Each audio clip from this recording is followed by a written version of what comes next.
Hey, this is Jason J. Lewis, Superman from Justice League Action, and you're watching SuperWonder Legacy. You're strong. I know.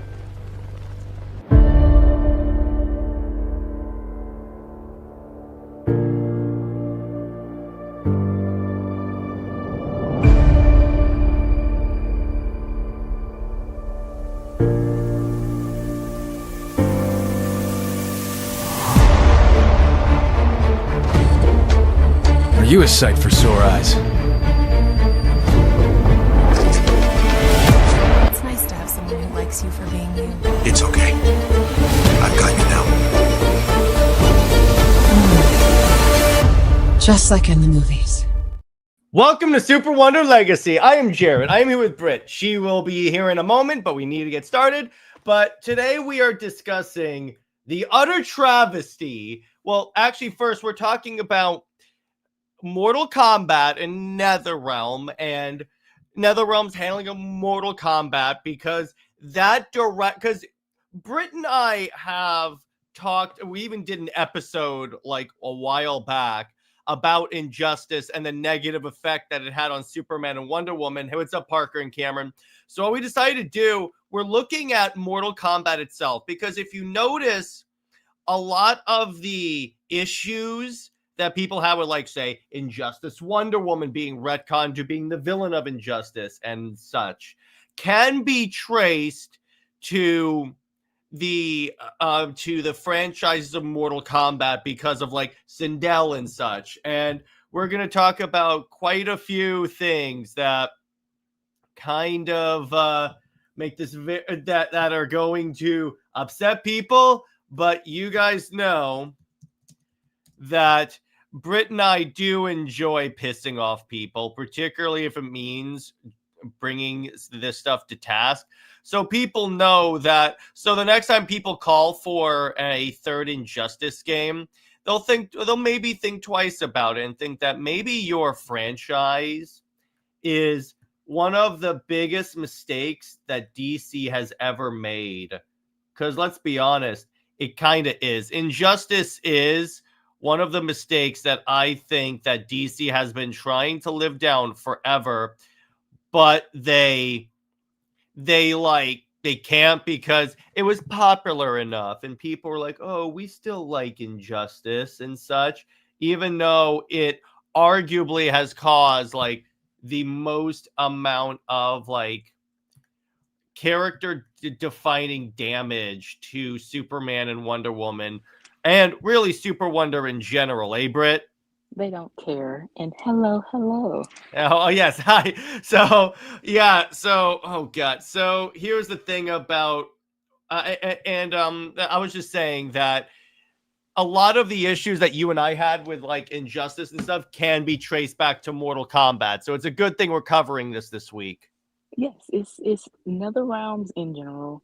You know, they started off. I mean, it's been a franchise. It's very questionable, even with the designs. You know, at first it's just a video game. You would think that, but once you really dig deep into fandom and how they perceive, especially female characters, it is a nightmare. You know, so with Injustice. And I always call it Bizarro Kingdom Come, because that's what it is. That's It's an insult to taking, Kingdom Come, though. I mean, yeah, Bizarro. That's yeah. So the fact that, first of all, it's not that much of an original idea. You are first is also xenophobic when you really look at it, because you have the superpowered beings being the evil ones. And then you have Batman, of course. He has to be the hero or the underdog. As But you Cameron have, says. but you also have the humans as the heroes, as the ones that's, um, not corrupted and stuff like that. So yeah, it's layers to how bad this It's franchise like really it. is. So it's like an onion of bullshit, is what you're telling me. Yeah, There you go. I had to. And NJ's right. Wonder Woman took the most beating. That's why she is the focus of the DC discussion here. Because Superman, there was a trend at this point when this was coming out about evil Superman. So it was happening. But Wonder Woman is the one that I'm like, anyway. By the way, Randy, see, here's the problem with Mortal Kombat story. If you pull one loose thread, the entire thing unravels. It is the most contrived. It is one of the most contrived stories DC has ever done. Ever. Exactly, because none of the characters are in character except for Batman. Because he's always Actually, had no. Because Batman would not be a total dickbag to Clark when when Lois was and the city was nuked, and all Clark did was kill Joker because he knows Clark is gonna. If Clark is emotional right now, of being like that cannot afford to be emotional. Well, yeah, that, but I'm talking about the fact that he has to be right, that his contingency plans and all of that is validated, and that it essentially, as I said before, the superpowered beings, they need to be leashed, and obviously they boiled it down to, or the fans boiled it down to Clark needing to be leashed to Lois, in order for him to have his humanity. Even with his parents, the Kent's still alive, he still had um this evilness or whatever, like a ticking time bomb, Mm-hmm. as they showed in some of the prequels. And you have Diana too. Even though they tried to have her Injustice origin kind of linked or so with the aesthetic of the 2017 movie, it's kind of like in It's a the biggest warped type insult to way. that. It shows how they didn't have a true plan for that. And a lot of fans, I know that not everyone is a scholar, not everyone is, wants to analyze this as no more than it's just comic books, it's just superheroes or whatever like that.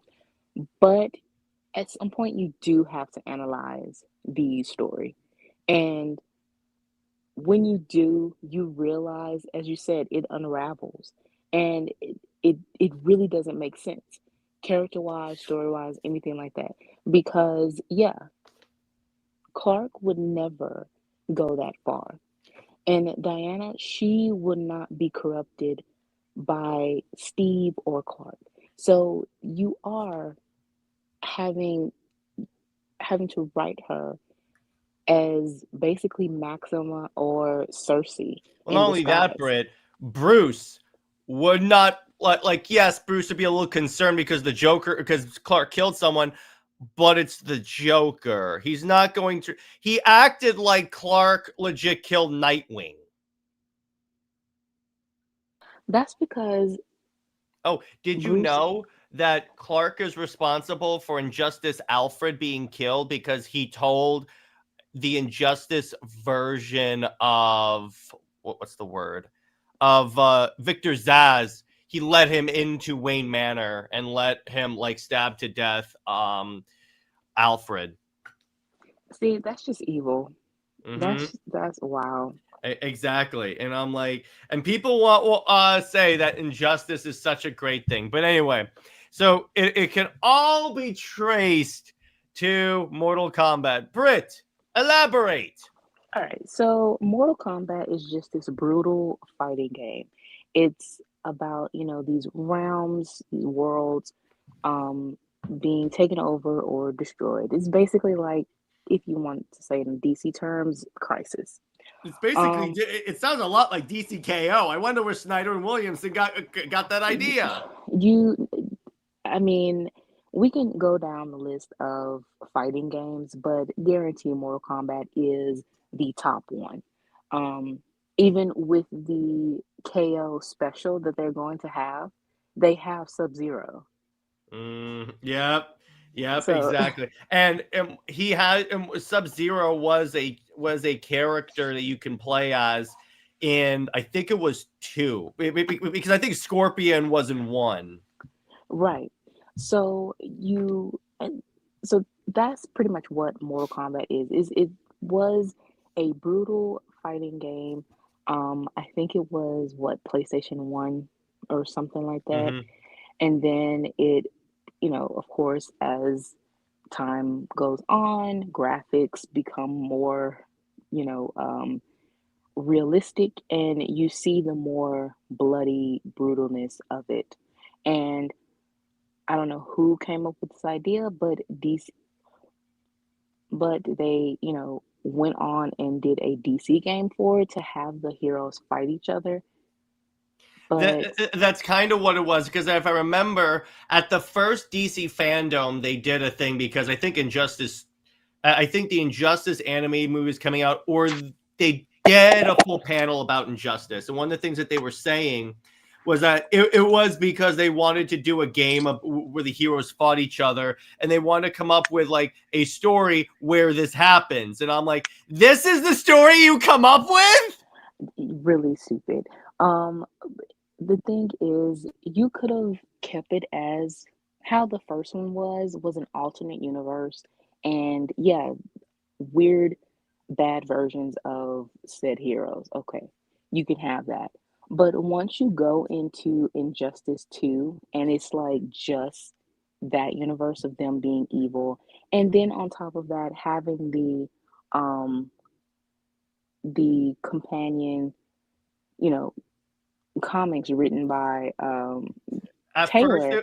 it was someone else, but then Taylor took over. But here's the thing: Injustice 1 is relatively fine, relatively, particularly from a Wonder Woman perspective, because yeah, you wonder why is she teaming up with him. Even the background comics for 1, Injustice 1, I want to be clear, are fine. You know what happened with 2, Britt? They went to go all out with the evilness Well, not only that, do you know and why you ugly saw costumes. that shift? Do you know what happened from a creative standpoint? No. The NetherRealm started using their in-house writers instead of DC people. Well, that makes sense as to That is why why suddenly there's a change out of nowhere. Because that is, I remember yeah, playing the part where I play as Wonder Woman, and then it's like Scarecrow's like, "You're afraid you corrupted him," and I go, "The hell is this?" yeah, I legit was watching. I'm like, "Oh, there's no way they just did what I thought they did." right. And honestly, to blame the woman on I a know. man's corruption They wanted is her to be like a what's the Bible story about the woman that like tempted, like I think Samson or something like that, but or it's like they a wanted her.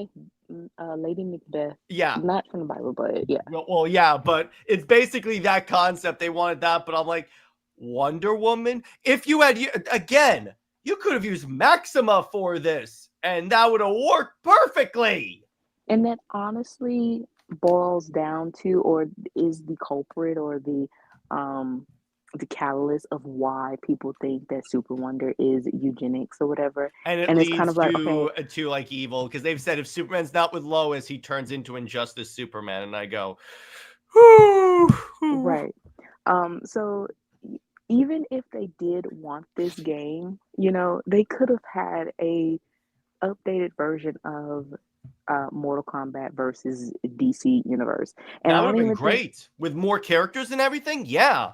yeah, and they also kept everyone in character. I think it was Hmm. just this crisis thing within the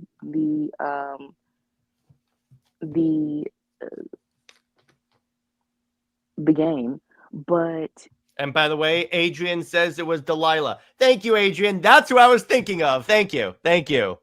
I really appreciate that. um, but yeah, Mhm. mhm.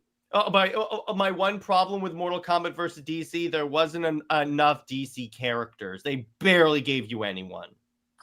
Well, I mean, I would rather have barely anyone But yes, than, the story was better. Let me put it to you that way. because it was basically just a clash of, oh, we're um the heroes are mistaking each other as villains, but once they realize they're on the same team, they actually go after the villains. Yeah, That's it. That's all. That's how the story that is supposed to works. go. Injustice is really a contrived story just to have the heroes fight, and you make everyone unlikable. How that's the only achievement of Injustice, is making everyone incompetent, and Everyone on unlikable. Superman's side. You know what's kind of interesting? Comic Historian made an interesting point when he was talking about Injustice a while back. R.I.P. by the way. If you look at it, it's every superhero. It's every person with powers pretty much is the person that sides with Superman. It's because the Bat family are the good guys. Exactly, and that again, as I said earlier, that is where that xenophobic subtext come from. Exactly. And it's like how Jordan becomes a Yellow Lantern and he kills Guy Gardner because Sinestro tells him, "Oh, I saw him kill Jon Stewart." And Hal believes Sinestro. Yeah, And everyone's I'm motivation, just like, purpose. Yeah, I'm like, what the hell? It's Flash. I kind of get it because he's too because he's idealistic. He doesn't see yet that Superman has gone too far, but it's the fact that it's every Bat character are the good ones. I'm like, no. Oh, but here's why I also like Injustice 1 more. Ignoring the evil part, Batman's plan is good because it brings in the classic versions of Superman, Batman, Wonder Woman, and all the. It brings in the actual Justice League to beat the shit out of the evil Justice League. So I'm like, no, that works because you're saying these are the sucky ones, right. but no. But anyway, so tell us about NetherRealm. All right. So again, this is the company that has ruined female characters. Is basically what they are. But it was created in 1992. Was first called Midway, Mm-hmm. and it just grew into this big franchise again. When you have things like Mario, what else type? Tekken, Street Fighter, and everything. I don't know if those predate Mortal Kombat or they were around the same time. Um, those fighting games, but whichever, it still created this big boom of wanting that type of punchy violence, you know. Mm-hmm.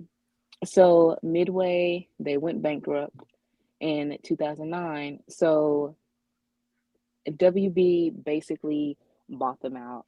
And that is when Ed Boon came along with his NetherRealms. Oh boy, that guy.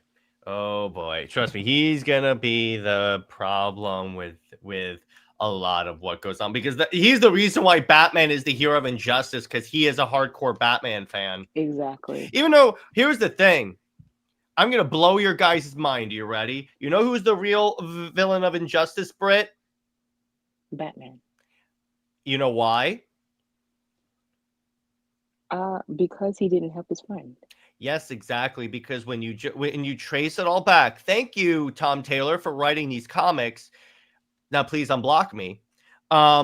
If you trace it back to the very beginning, because Superman went to Batman many times to explain himself, Batman, being Batman, was like, get away from me! You killed a man, but everyone's like, it's the Joker, and of all people, you really want this guy? Your buddy is emotionally vulnerable. Your buddy that could burn the world down if he wanted to. Batman's own words. And then you just say, screw you. You killed someone. So I'm like, no, Batman is the evil version, is the villain of Injustice. And it's kind of funny that Injustice 2 starts with Batman saying every villain thinks he's the hero of his story. Isn't that funny? Isn't that funny? So now here's the thing. When I was putting together the notes, so I had heard people complain about the Sindel arc in Mortal Kombat. I didn't know why, because again, I don't follow the Mortal Kombat games that much. I've only played, I think the one that did the universe reboot was the last one I played. I think that was 10, if I remember correctly, the X one. So I played that one, and then when I read the retcon, so Britt, explain what happened with Sindel. All right. So the background for Sindel, even within the 90s live action movies, she was the queen of, I want to say Eden, but it's not that, but I'm just gonna say it anyway. Um, of the other world, I would say. And but she became possessed by Shao Kahn, the main villain of Mortal Kombat. He killed her husband, Jared. Sorry, Jared. What? His name is What Jared. was this game written by Lois Lane? So the husband was unalived, and their daughter has Katana. She has to save her mother and save her homeland. Um, so you go through the whole battle and everything. You do have to fight Sindel, but then afterwards, I think she becomes a playable character. Well, she does throughout, but she, turns on the hero side. Um, after Katana helps her, you know, um, get her memories back. Mm-hmm. That was the story. She's the most powerful being of that realm as queen, of course, and she basically takes revenge on her husband's death. Um, you know, I don't think she doesn't defeat Shao Kahn, but she's close to it, And by or she is basically the Randy, key. Randy brings up what we all want: a game where Lois is the villain. Arguably, that's Injustice. True. Yes. Right. Anyway, go on, Britt. Or any DC story. Sorry, I had to. So, so that overall has been the story. But then the 2011, or let me see, it was, or Mortal Kombat 11. Yeah. So they wanted to basically restart the whole entire narrative. It's basically like a reboot. And this time, with the timelines and everything, they changed, things up. Characters are not who they were before, of course. You know, some of them had ulterior motives than you would think, um, and they wanted shock value twists, but that didn't go over so well because with Sindel, this new timeline makes it seem like she has been the orchestrator throughout this whole thing. That she got her husband killed. She married Shao Kahn willingly. She wasn't truly possessed. She was just acting like it. And she just wanted to take control of everything. Yeah, terrible, terrible, terrible. She was also very mean towards Katana, like she was not that mother that you see um, throughout the time when she first was created. And I think it was also the Melina character. She is supposed to be like a weird clone morphed as Katana, so they're weirdly sisters, but I think that it Is was she something the with the, one that has the really screwed up mouth? yes, she Oh, is okay. a morph of the other character. Mm-hmm. But yeah, so she and Katana are technically sisters, and I guess that Sindel kind of, in a sense, value her or takes her in. It's something weird and twisted like that. And by Cameron says the fact that people said Mortal Kombat 11 Sindel is a more realistic version just shows they never really understood her. What character Oh, does that sound like? exactly. So, in a sense, you can really think of Sindel as like if they were to corrupt Hippolyta. So Sindel is basically Injustice Wonder Woman.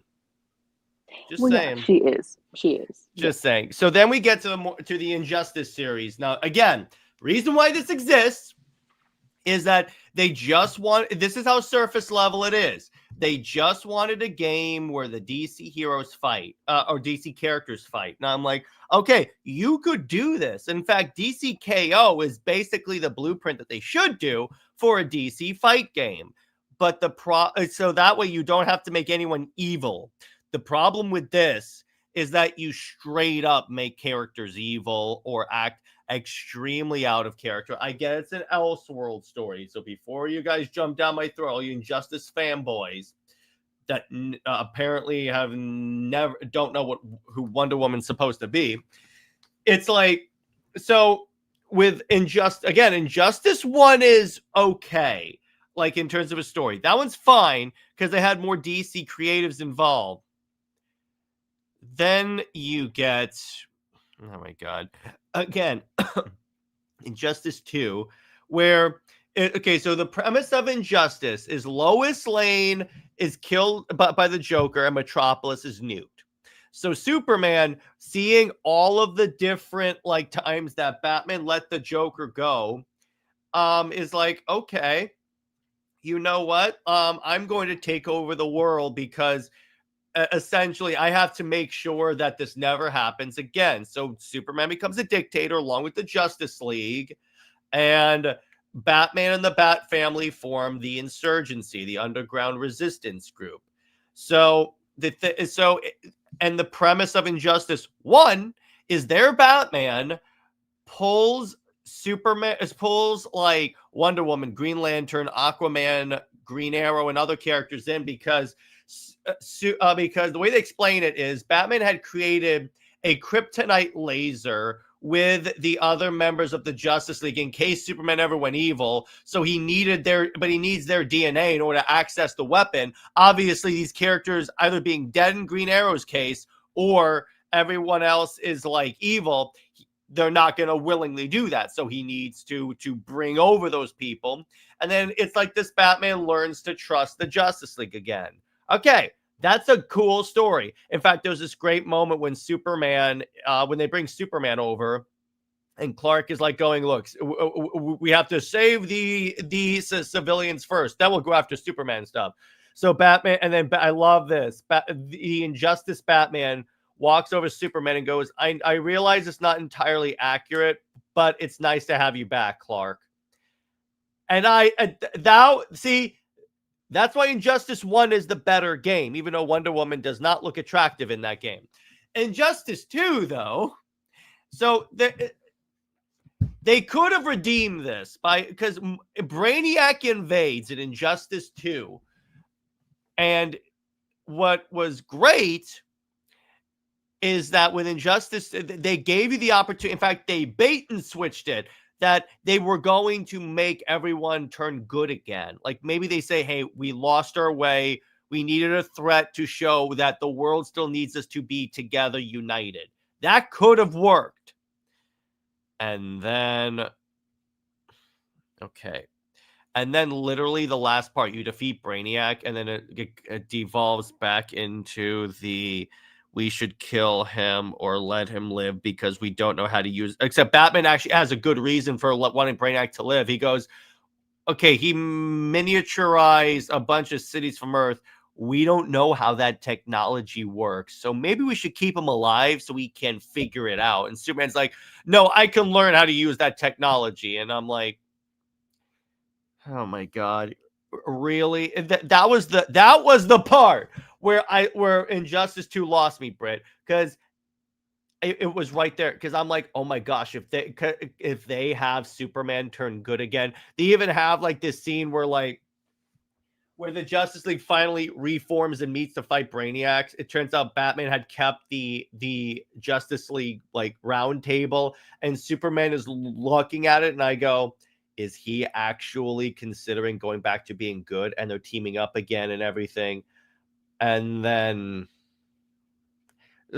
like I said, Britt. Okay, so Britt, let's open our books to page 24. The word of the day is contrived. Yes, the whole thing is contrived. Yes. Yeah, exactly. And then then we get to Wonder Woman and Injustice. Now, okay, so here's the thing. Wonder Woman is basically Superman's like chief enforcer, but also the like demon on his shoulder, like saying, no, you're good. You're doing everything you need to do. In fact, in Injustice 2, they retconned that she was using him to pacify man's world. So that just makes so that not only have they destroyed Wonder Woman, they also destroyed her mission. But here's the fun part, Britt. Do you know what that happens in Injustice 2? So in Injustice 1 comics, Superman detected that the Titans would be a threat, so he put them in the Phantom Zone. So they get out, and Wonder Woman finds Cassie. She goes, Cassie, it's you. I haven't seen you in a while. And then Cassie goes, stay away from me. Superman threw us in the Phantom Zone. She goes, he didn't tell me about this. And guess what ramifications this revelation will have on the story, Britt? He kills more people. Nope. Guess what ramifications for Superman and Wonder Woman's relationship this will have, finding out that he put who is essentially a daughter to her in the Phantom Zone. I hope that means like she finally gets a reality check. No, nothing happens. Oh, of course. Because he's still in prison at this point in the comics, but this is still canon. So it's like you literally just found out that your boyfriend put your daughter figure. Call him a boyfriend because he definitely was. You know what I mean.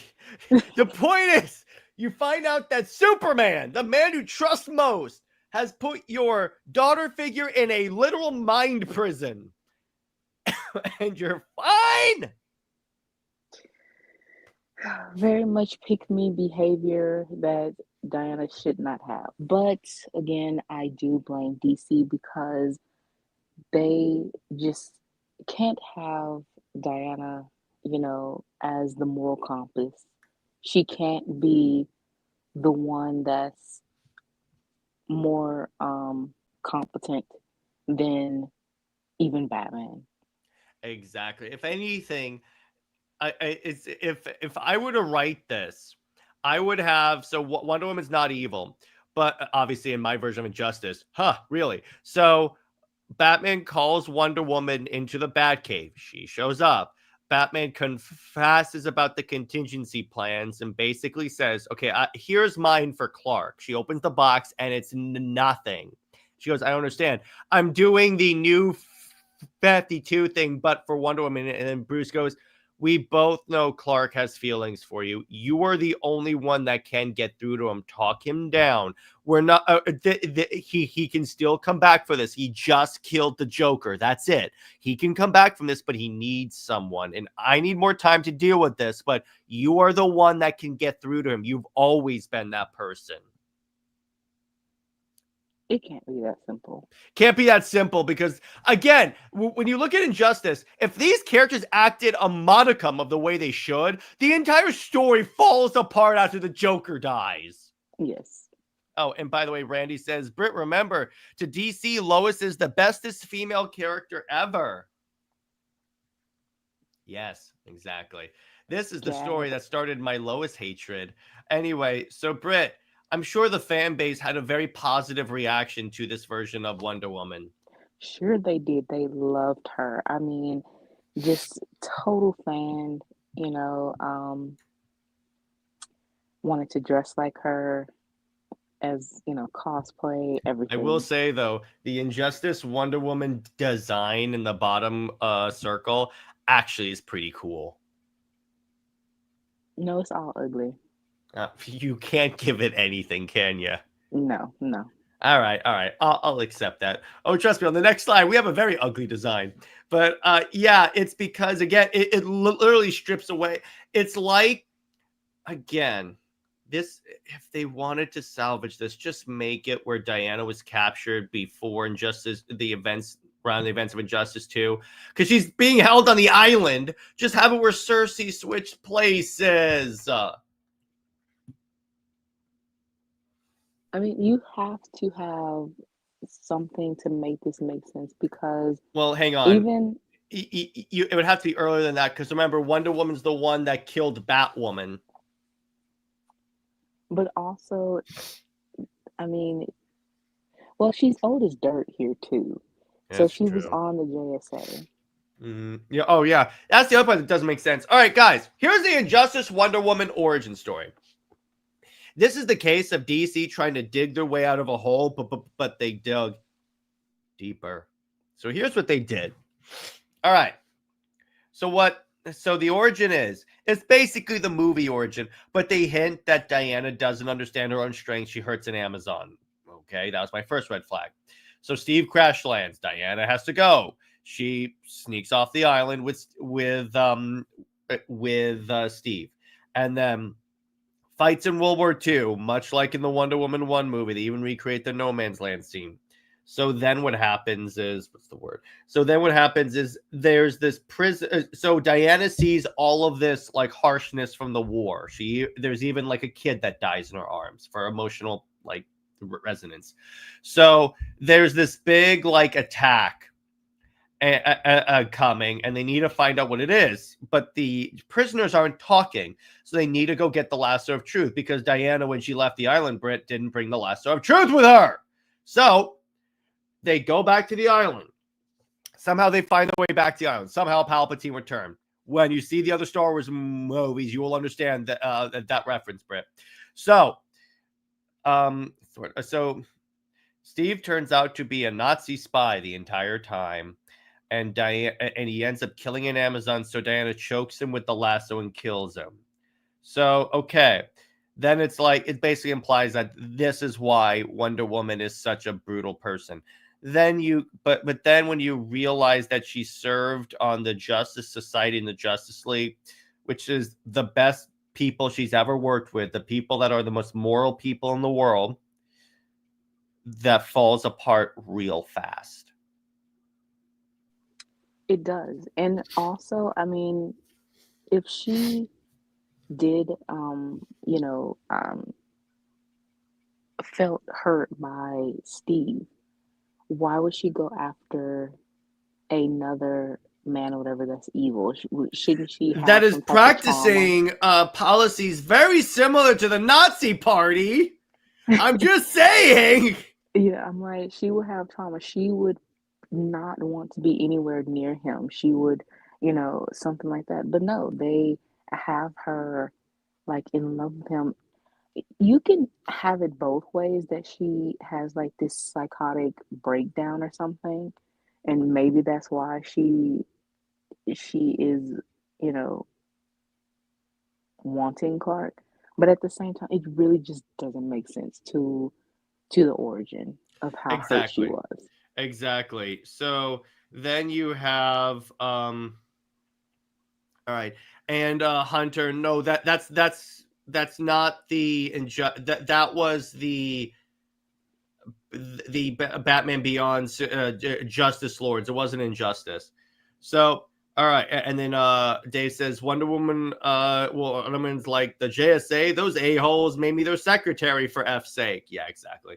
Okay, so Britt, the other thing that really motivated us to do this episode. Okay, so one of the Wonder Woman accounts we followed had unlocked all the concept art from Injustice 1.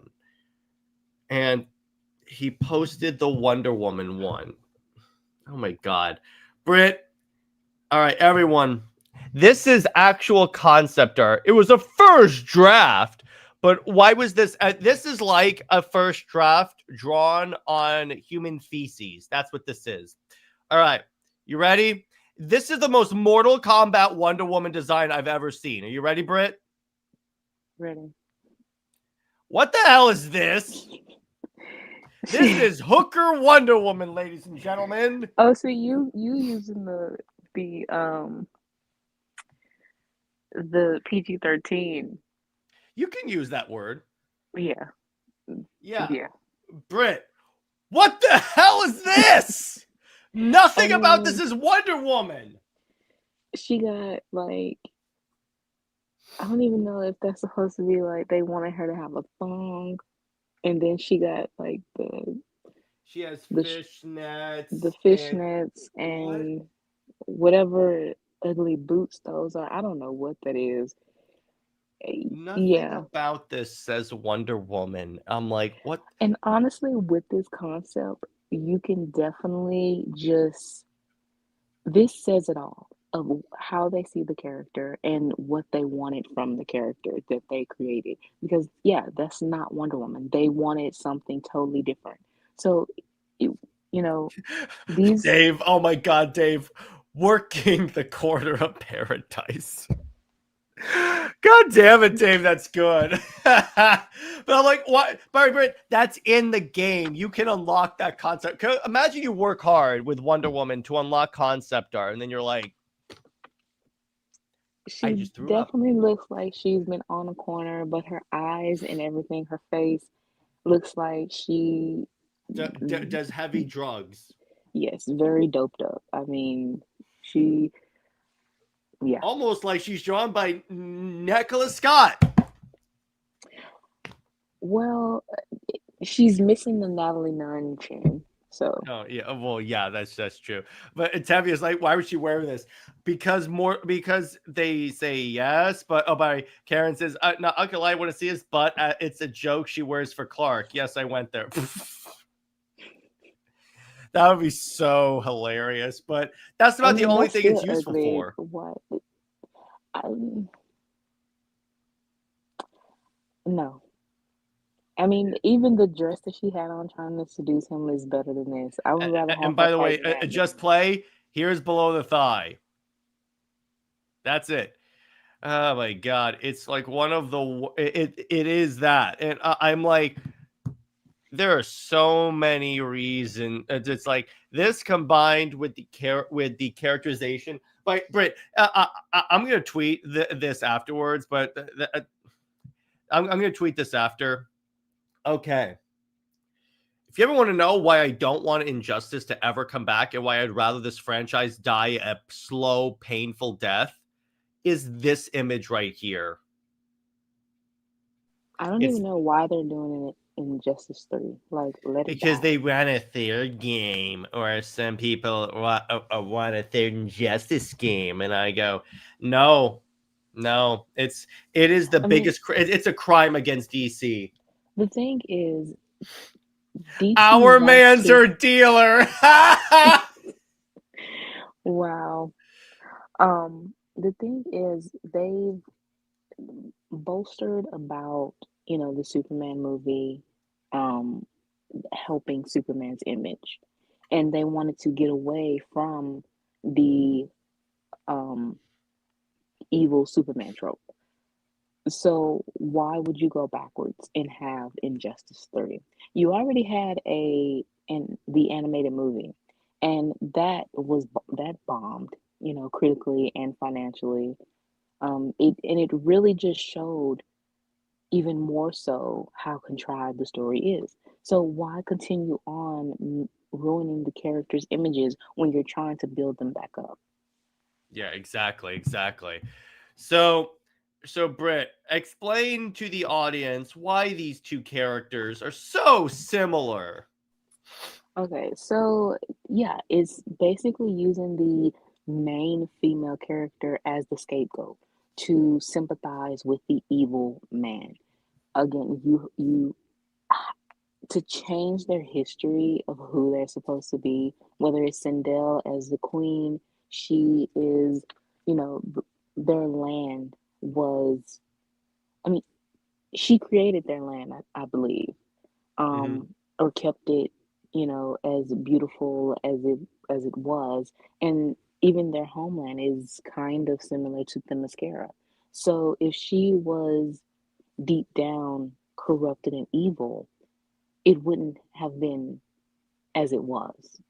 Mm-hmm. Um, and honestly, it still doesn't make sense of why she would go through all of that, even marrying Shao Kahn, when if she's all that powerful, why does she need to marry someone else? She could have just killed her husband and just been the queen. So no, that none of it makes sense. And then with Diana's whole thing, if her origin is true to her traumatized and heartbroken over Steve, why did she become so infatuated or obsessed, um, with basically Nazi Clark? Mm-hmm. It none of it When her makes sense. origins are linked to World War II and the fact that her boyfriend ended up being a Nazi. Isn't that funny? Yeah, so again, none of it makes sense. Um, and it is using the women as a scapegoat for the men. By the way, Dave says Harley Quinn and Black Canary gave Diana a makeover during girls' night. She wasn't happy in the morning. Wow. Nice. That does look like a combination of Black Canary and Harley. It does. Again, it's like too many of these people are massive Batman fans, and it shows. Right. And you also have the fact that the men are supposed to be like they're evil, but it's basically a fanon thing, or when you see on Twitter or Tumblr how they infantilize these men, baby them, and they are seen as just like it's the women who corrupt men, and that is so, you know, deeply rooted in misogyny. Mm-hmm. Yeah, exactly. Exactly. So then you get to like, all right, the overall fan receptions. They were both equally angry. Yeah. You have the Mortal Kombat fandom who basically, even though, of course, they are going to rant online, that's the thing. But it's true that these games still, you know, sell gangbusters, which is counterproductive. Mm-hmm. But the fans let it be known of their disappointment. Now, if they are to have another Mortal Kombat game, will they retcon again? We don't know. But, that is something that they should take into consideration if you want these people to care for these characters again. But I believe in the animated movies, they actually had went after Katana and made Oh, good. her she wasn't all that good as she was. She was supposed to be like the sweet, innocent princess who was just fighting for her mother and her homeland. I think that in the recent animated movie, she was on the bad side for some reason and needed Liu Kang to um, basically show her the way. Yeah, exactly.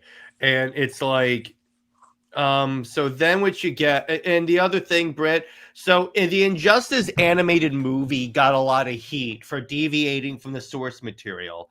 And I go, actually, that's the best part about it. This is why I defend that movie. And yes, I will be doing a stream set separately about that because you need to. Because here's what it does, Britt. Wonder Woman goes along with it kind of just because she's trying to be there, and she does think that Batman's responsible for letting the Joker go and stuff. She doesn't see yet everything Clark is doing is evil.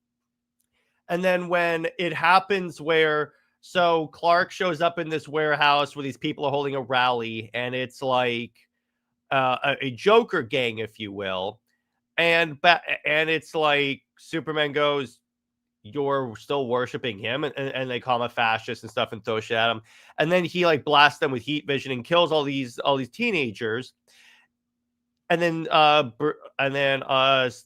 Batman broadcasts it to obviously try to discredit Superman.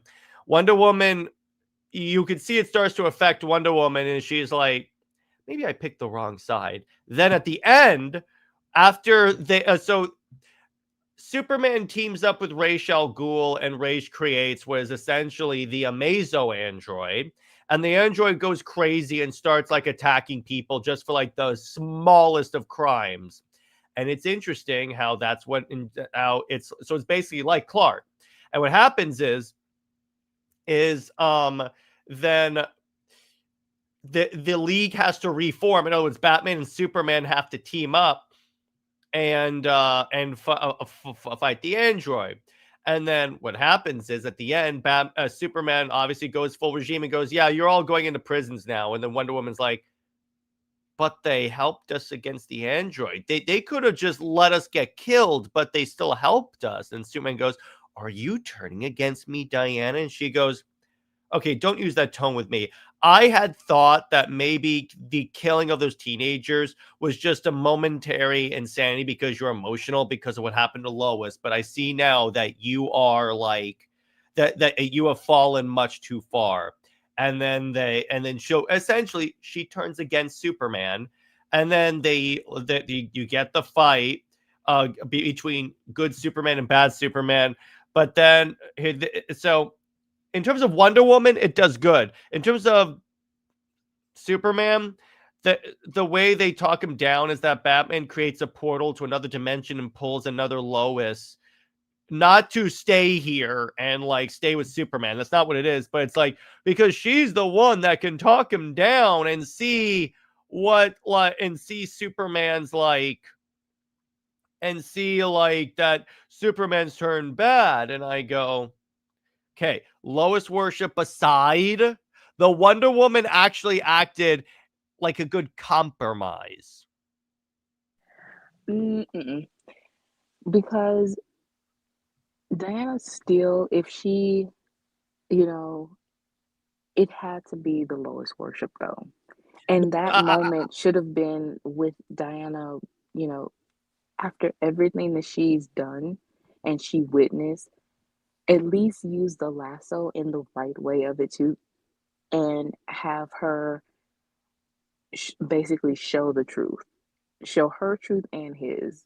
That would have been a way more powerful moment than him being coddled by a alt universe or alt Earth Lois, you know, to basically give him that um he learns nothing.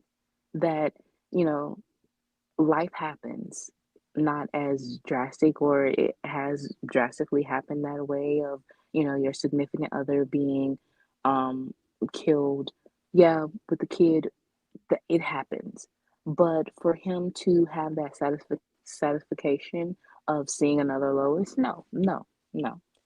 That All shouldn't have right. never happened. And Well, especially yeah, with trying that to part is glaze like Lois. stupid. I do admit that. And then they do. Then here's the thing. The other part that I didn't like was that they do the almost kiss between Superman and Wonder Woman, but then they stop, and I go, okay, it just seems like now you're just because here's the thing: when I had Ernie on, and Ernie was the writer of the movie, he did say that they said that so they gave him a stack of the Injustice books and said, okay, adapt this, and he said, oh, okay, cool, so I'm getting 3 movies, and they go, no, you have to do that in 1 movie. Mm,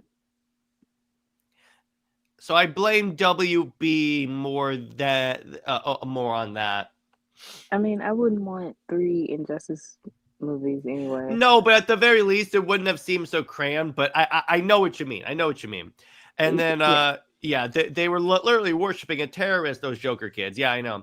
Dave says possibly the worst thing about the Injustice franchise and how stupid it made Superman look. There's plenty of ways to make Superman evil, but still true to his character. This is just a hack garbage. Well, again, it's written by people that never understood Superman. And this is also why I do not trust Tom. Here's the other thing, Britt. This is why when people say, oh, Tom Taylor's like one of the best, should write Wonder Woman. Look at what he did with Wonder Woman in Dark Knights of Steel, which, again, they only do that because he put down with Kara. And I go, hey, bro, didn't you make Wonder Woman kill Batwoman? Tom Taylor's excuse, he says that he doesn't think of that as Diana, of course, that, you know, that's the only thing in agreement. But he also, um, the whole revisionist idea that when he was doing like his last Injustice comics, he had where, of course, the Superman was having a dream, and Diana had a dream too. But the Superman had a dream, and he had a daughter, Laura, which he basically took Kingdom Come and Dark Knight Returns, you know, smashed it together to be, uh, you know, this Injustice dream. But in the warp way, he had Diana as Lois's secretary, Lois's president. He's like this big guardian, of course. And um Batman went to prison for the Joker, and he kills the Joker, but his reward for doing that is marrying Diana. So, just this whole warp thing. And it was an interview that he had, and he was saying that Diana and Bruce, are like they have this closeness in Elseworlds, which is a lie. Um, and he is basically he takes, you know, other stories and warps them, kind of I like Tom wonder. King does. Yeah, exactly. I wonder if he's a fan of the DCAU, because that would explain a lot. Oh yeah, he is. He is. He's very much a fan of Aha! DCAU. Yes, that is his only um All source right. for Diana, actually. All right. Well, first off, that's very concerning. And second off, to all you Wonder Bat people, Batman doesn't do ships. that is the greatest clip of all time that I have Um, from a Batman movie. Go on. right. So with that, um, yeah, he says that to sugarcoat his BS, but yet you Mm-hmm. write Diana as this basically this rebellious teen that is chasing after not Kara. Mm-hmm. You have Who really is Kara, though? yes, the design and all that is Kara. You It's can meant to name be her Kara. There's no other until you introduce the Dark Knights of Steel Kara. That's Kara. right. You also have deceased, Mm. and you see in that story the same pattern of Diana. She was to be like heroic, but she gets stabbed or punched in the gut or whatever by zombified Superman. So she becomes the worst zombie of them all. Um, I think she kills Cyborg. She kills not Green Lantern, Green Arrow. Um, Dinah tries to kill her, but John has to stop her. She just becomes a menace. And it's kind of like, okay, how, of all the zombified characters, why is it that Diana becomes like the queen or whatever of the zombies and the worst one? I And know. then I I forgot how she ends up like completely dead or whatever. Oh, you know what that is? Okay, they explain it. I have the volumes somewhere. Where are they? Okay, they're right here. All right. So you're talking about deceased Diana, right? Right. So it's in Dead Planet. So they show up 5 years later, and because they received a signal from Cyborg's head, but Cyborg, that there's a cure. So they show up there. Diana attacks, and essentially, so they show up with a kryptonite sword, and and they essentially have to fight Diana, and so Diana infects Oliver and Dinah emotionally before, as John is saying, there's a cure. Dinah stabs Diana through the back in a rage, and actually stabs through John as well. You get this image right here.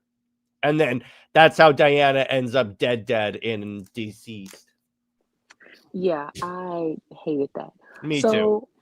So you have that. Um, Other than that, I think it was in his Nightwing story, book.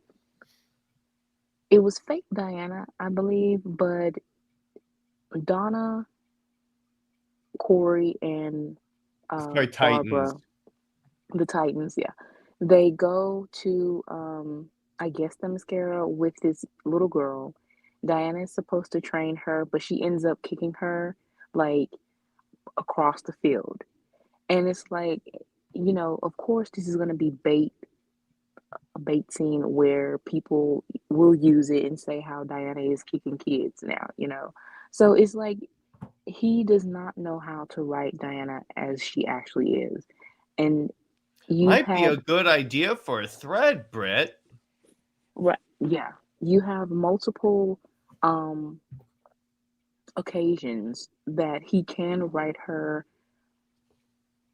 in the right way, you know, but he refuses to. And Injustice let's is not not, forget, he is the reason why for the longest time everyone hated John. yeah. And especially with having John, even in John's book, he goes to Injustice World. But Oh look at yeah. even Diana, she is the one that's trying to kill John in a sense of, I guess, trying to make it seem like she's jealous of, you know, John being Mhm. Lois's kid. So yeah, his writing of Diana is terrible, and it can't be veiled by injustice anymore. No, it definitely cannot. It is. And then Dave says Tom Taylor is a D-list writer at best. I don't know why people still buy his stuff. Not enough. A lot of these like writers are declining sales. Luckily, the only people that consistently bring in a moderate sales are Jeremy Adams, Scott Snyder, and Joshua Williamson. And it's like Exactly. Williamson is kind. It's here's the thing. And the only reason why Adams is the one that brings in the least sales of those three, Brit, is because they put him on books that are historically low selling. Because he is a fantastic writer, as you are learning with Green Lantern. And if they put him on a bigger book, like Wonder Woman, or any of the other Trinity books that actually, and by Trinity, I mean actual Trinity, I guarantee you he would be like one of the top selling writers at DC. I mean, he does a lot of their animated stuff, so Yeah, and by the way, depiction of Diana, he wrote Justice Society World War II. and I believe Justice League Action. Yeah, he was on the writing staff for that. And I believe he was a member of the writing staff for Crisis. So, hey, Britt, our favorite animated Diana, who was one of the writers. Right. But anyway, so but that's my point. There is like you're seeing a lot of these writers that used to sell well. Their heydays are behind them, like a certain Wonder Woman writer that ends up being one of the worst DC Comics writers. It's funny. He doesn't bring in the sales anymore. Isn't that funny? Oh, boo. Cue the tiny violin from SpongeBob.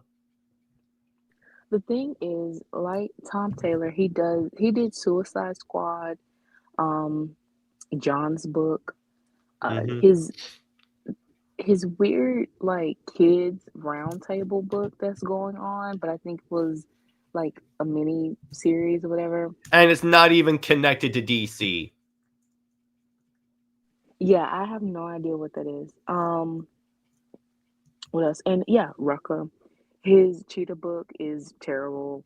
Um, even pre 52 post crisis, the Wonder Woman book was already like low selling, but it's not like he made it a top seller. It really wasn't selling, as it should. So for him to be a fan favorite, I really just think that it's because, it's a very low bar of course, Wonder Woman runs that are at least half decent. Well, yeah, and with the part that really annoys me about Tom Taylor, he always has that really condescending smirk.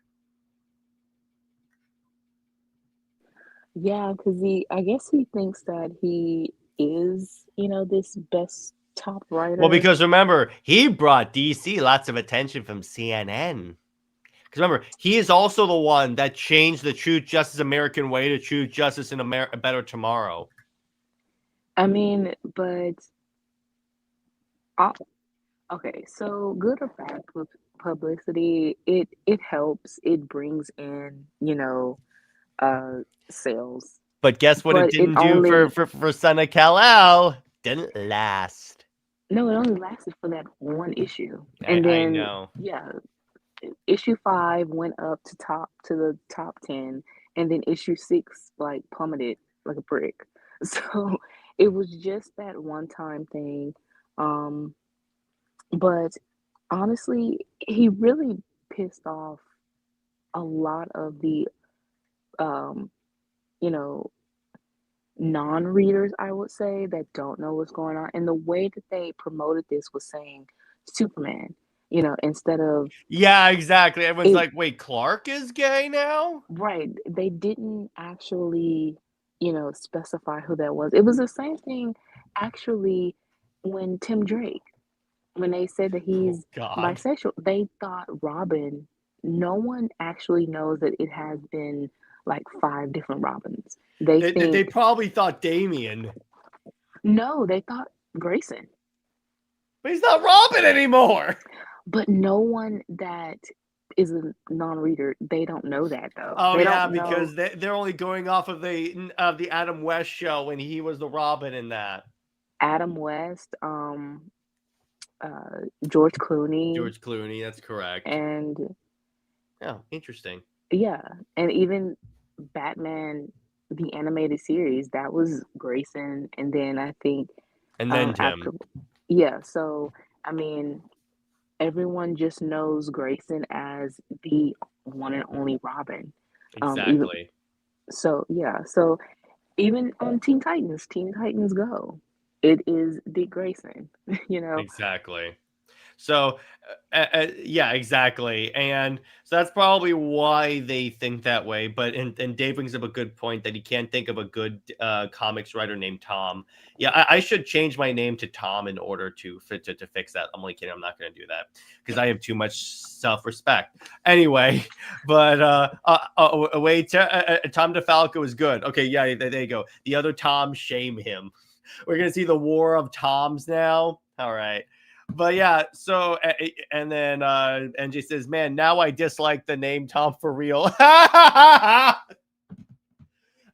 of wow. funny. Tom King said on a podcast that people confuse him and Tom Taylor a lot, and I go, "So you're both are equally shitty writers."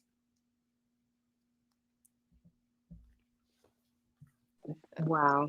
That's the funny part there. But before we move to the crossover story that Britt had, I want to play the trailer for Athena, which is still funding for 2 more weeks. So go ahead and check that out, everyone.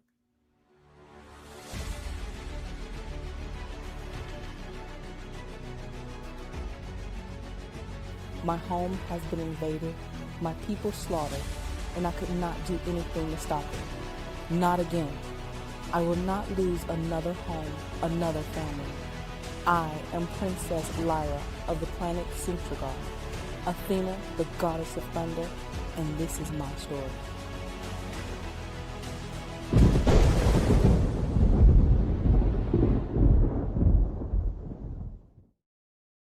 So back Athena on Kickstarter. The link is in the chat and in the description of the video. You may have noticed the narrator in that trailer sounds very familiar. I can't put my finger on it, Britt, but she sounds, it's almost like I've heard that voice many times before.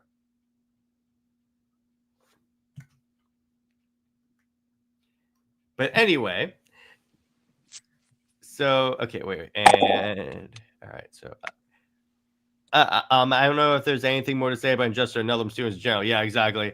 So, yeah, exactly. So then we get to, so Britt, tell us about your idea for a Mortal Kombat DC crossover.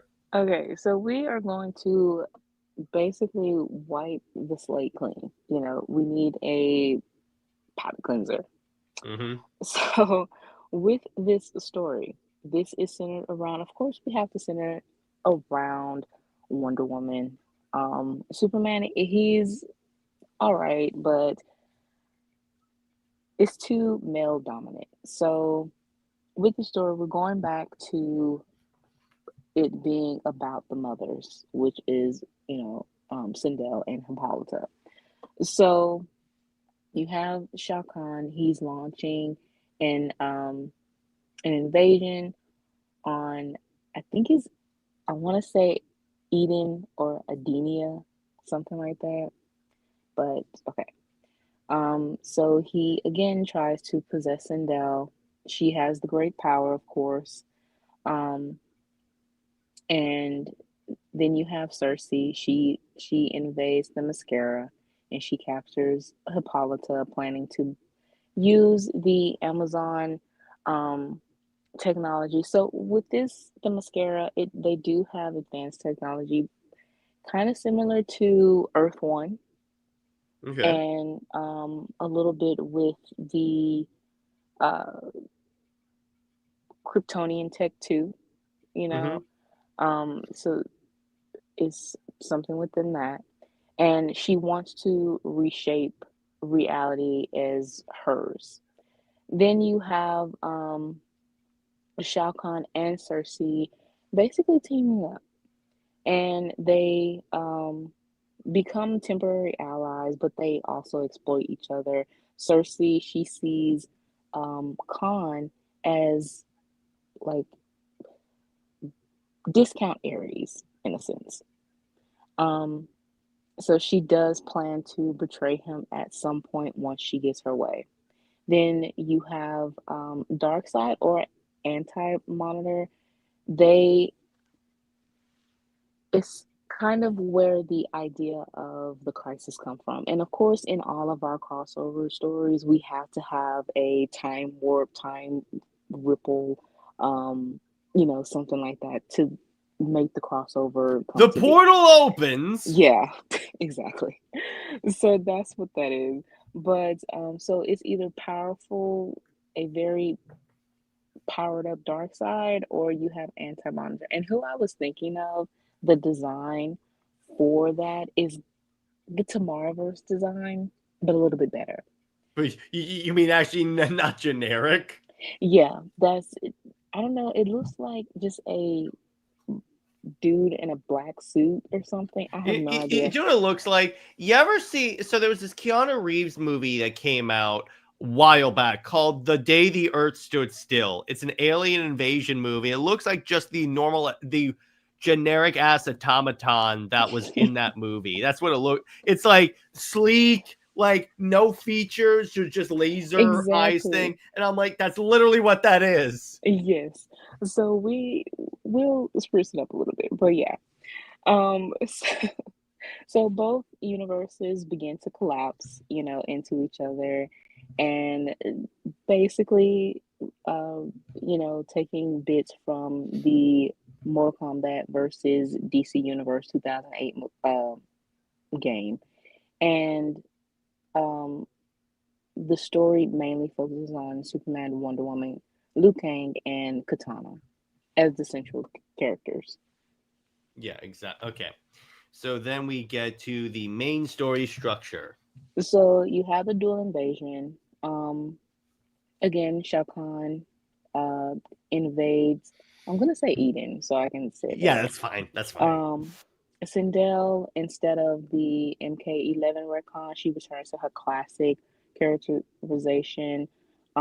But of course, she is forcibly repossessed, or whether it is a second invasion or this is a new invasion, whichever way we want to go with it. Um, so she is corrupted using the Elder God magic. Katana escapes to Earthrealm to recruit Liu Kang and Raiden, and also other Earthrealm characters like Sonya Blade, um, Johnny Blade, Blaze Blade, or and I think his name is Jax. So, in a sense, you are taking reference from the 90s movies. Then on DC side, you have the Mascara falling. Cersei, she has an army to breach the Mascara. Hippolyta, she fights as hard as she can, but she becomes the prisoner. And to siphon the ancient like life force within Themyscira that, in a sense, I would want to say that Themyscira is like a kind of controls the way Earth is, like the way, Like it holds Earth together. yeah, in that sense, You yeah. could do that. And then so Diana, she feels something is wrong. She is contacted by an Amazon to say, you need to get here and help, um, save the queen and the island. Mm-hmm. So Okay. the rift starts and everything. So yeah, both worlds are in chaos.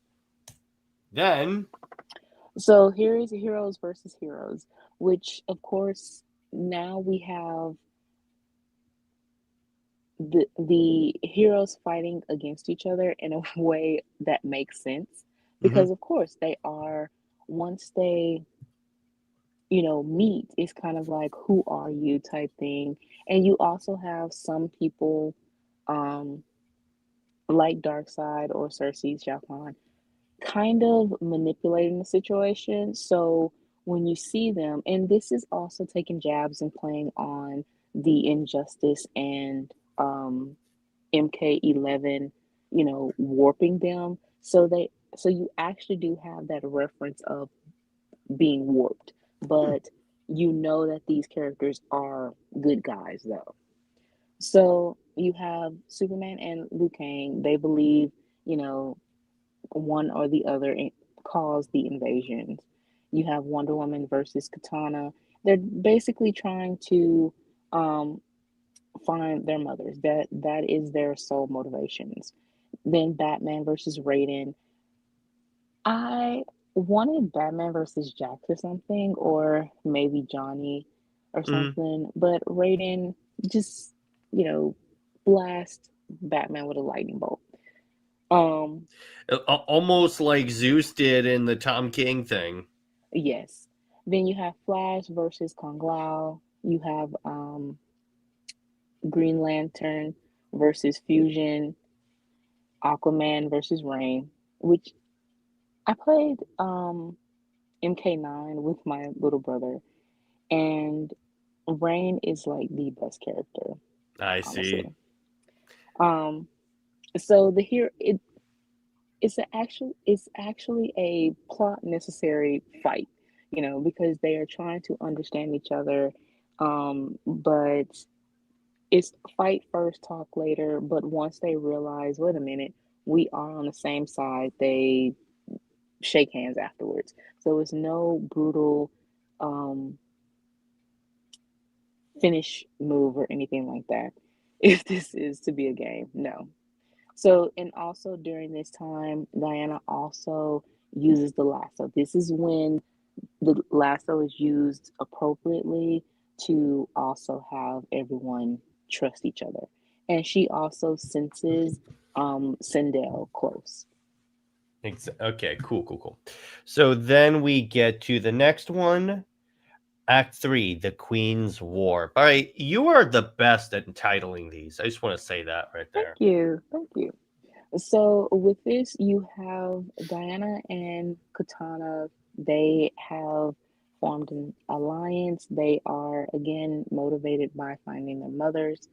Um, so Katana, she battles maybe Melina to get to Sindel, and she's fighting for her spirit.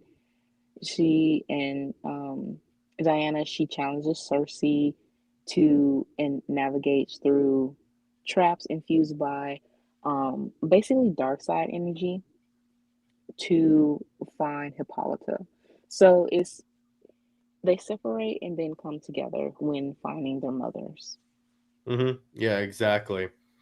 All right, cool. So then next up, Act 4, The Fall of the False Alliance. So here is the big boss battle. Shao Kahn first, which is Diana, Katana, Sindel, and Hippolyta. Um, they are Shao Kahn is now empowered by the Elder God magic, and the only person that can kind of guide them is Sindel, but also having these magical women, um, fight against this male wannabe god is, again, fighting the patriarchy and the misogyny and everything like that too. So you have that in female empowerment going on. But then you realize that the real big boss is, of course, Cersei. And um she takes the elder god power, it seems to be very powerful, unstoppable. But then there's another twist to where um she's betrayed by Darkseid. So Darkseid becomes the all powerful, having the power of the elder god, the power of um the mascara, Krypton, everything. Um, while Diana is also fighting Cersei, Cersei creates illusions of Diana seeing her alternate self, which is her Injustice version, and is basically testing Diana's identity, compassion, and her purpose. And again, yeah, throwing jabs at Injustice to where Diana is like, no, that is not me. Hell yeah. I love that. That's the way I would be. If I were writing Injustice One, well, straight up, I would have her say, "That's just Cersei. She likes to impersonate me." Anyway, Right. continuing on, the Act 5 Realms of Cataclysm. Okay, so now that Shao Kahn and Cersei has been defeated, you have the big bad, which is Darkseid or Anti-Monitor, Anti-Monitor, whichever one you want to go with. Honestly, Anti-Monitor would work the best since he is specifically destroying worlds. I thought so, but so this is where all the heroes of DC and Mortal Kombat come together to combine all their power. And so you have Superman and Liu Kang leading the front lines, Diana, Katana, Sindel, Hippolyta, um, Amazons, Zatanna, every magical woman, I would say, come appear and help with the stabilize the interdimensional, like, rift. Then you have Batman and Raiden basically construct like this. It's kind of like a big gun in a sense, There you go. powered by Raiden's power and Batman. Just, of course, being Batman, you have to have the unrealism within this too. Because he's Batman, Britt. Because he's Batman. Exactly. So you have to have that because he's Batman moment. So he creates a gun to help defeat Anti-Monitor. I'll tell you a funny story about DC. So there was this thing. So they bring up the contingency plans, and then Green Arrow goes, "All right, Robin, let's have it. What was Batman's contingency plan to take me down?" And then Robin goes, "Oh, he didn't think you were that much of a threat, Oliver." And then he goes, "What are you talking?" And so Oliver is like jealous that Batman didn't have a contingency plan to take him down. So when Aquaman shows up as like a zombie, Green Arrow shoots him from because Aquaman's on top of a Kraken, and Green Arrow is like on the ground. He fires an arrow up, and it like takes out Aquaman by shooting through his eye and killing him. It's a headshot. So Green Arrow goes, "Okay, I just shot an arrow on a windy day through and hit a small target, which was Aquaman's head. F you, Batman. Says, tell me again that I'm not a threat." That is funny. I love it. And by NJ says, "Never thought you a fan of Bat God." Oh no, definitely not. She's not. Trust me. Britt is not a fan of Bat God. No. It's not that. It's just that in a realistic, unrealistic term, you have to have that moment if this is to be a video game. Yeah, exactly. Because otherwise, people aren't going to like to buy it because whatever. And then, so now we have. Let's talk about the core roster of characters. Okay, so of course you have Superman, Wonder Woman, Batman, Flash, Aquaman, Green Lantern, whether you have Hal or John or um, Jessica, Simon, whichever one you want. Um, you have Martian Manhunter, you have Zatanna, Shazam, Cyborg, Supergirl, Black Canary, um, and Green Arrow, a multitude of characters to choose from. DC villains, you have Cersei, Black Adam, Doomsday, Gorilla Grodd, Cheetah, and Lex Luthor. Um, and then And real quick. So the other thing about the roster that I do that I think is very interesting. Here's how you know you're a Wonder Woman fan. There's barely Batman's the only Bat family character on this. I just wanted to add that. That's funny. oh yeah, because what There's too you many don't need Bat family Robin, people. right? You don't need that. No. Although, can I make a small suggestion for the Green Lantern? You could add maybe a space for, I don't know, Jessica Cruz or Star Sapphire. I'm just saying. Right. Well, that's what I said. I was like, whoever you want. Good. Simon too. Appreciate that. Well, what you could do, the way they did it in Injustice 2 is that it's a skin that you can buy that replaces the voice acting as well. So it's like you could just put Hal Jordan there as a placeholder and then have Hal Jordan, Jessica, Simon, what have you in there. Exactly. So then we get to the villains, which is Cersei. Okay, nice. Cersei, Black. And then NJ wanted a Giganta. She can work. She can definitely work. Mm-hmm. And again, I noticed Joker's not on this. Good girl. No, definitely not. Good girl. There is no bat villains on here. Good, because they stand no threat against any of the Justice League. Exactly. We want powerful villains, not, someone that Superman or Wonder Woman can basically flick. I would love that if maybe Two-Face or like the Mad Hatter goes against Superman and then Superman just boing. Right. He's like, did you really think that would work? So let's talk about the Mortal Kombat characters. Get over here. I had to. And NJ, she sent me a thing. I'll be right back. Okay. So anyway, so what do you guys think? I'm going to go back real quick here. Let's talk about the DC villains here. And it's like, yeah, a Gigantic can definitely work. And that would honestly make it like 3 Wonder Woman villains because you got Cheetah, you got Cersei on there, of course. Doomsday. I like Doomsday as an option. And Black Adam, you can really use that. I think he would really pair up most or best with like Raiden or like any of those characters. And then Lex Luthor, you could like he has like, what's the word? He has like tech. He's rich. That's his superpower. So you could like use that and stuff. But anyway, so what other like DC villains would you guys want to see it here?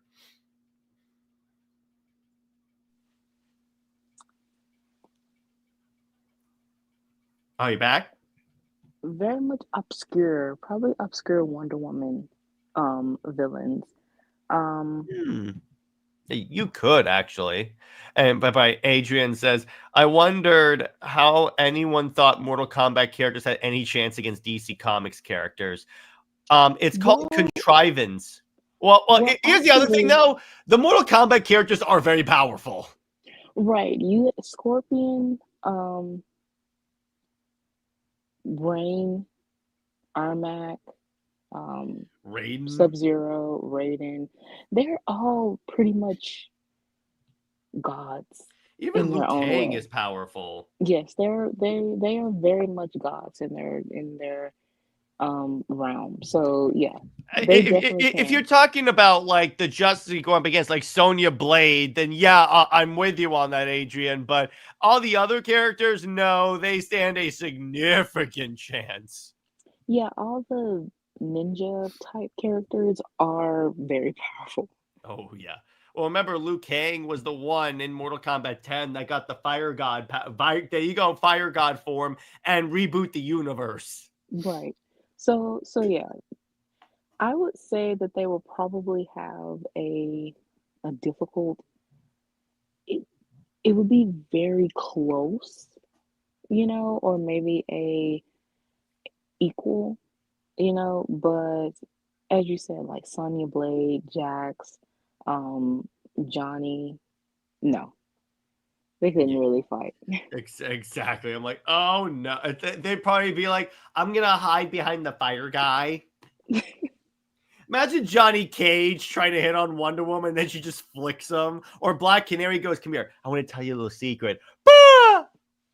I mean, I would say Johnny would definitely try to flirt with Diana, but he liked blondes, so he would definitely go for Dinah, Canary though. Yeah. Dinah, and then Dinah would go, "You want to hear a secret?" Bah! That would be so good. I'm fine. I'm trying not to peek my microphone. That's why I'm doing that canary cry. Yeah. So basically, all the Mortal Kombat like characters, in other words. Right. Right. So then we get to the Mortal Kombat villains. So you have Shao Kahn, Shang Tsung, Melina, Quan Chi, and Rain. Rain is not so much a villain, I don't think. I think he is possessed as well, but yeah, he's still on that side Yeah, for exactly. the most part. And yeah, Melina scares me. Yes, she. Like, remember in the movie where like her mouth tears to open up? I'm like, oh god. But what'd you think of the Mortal Kombat movie that came out a few years ago?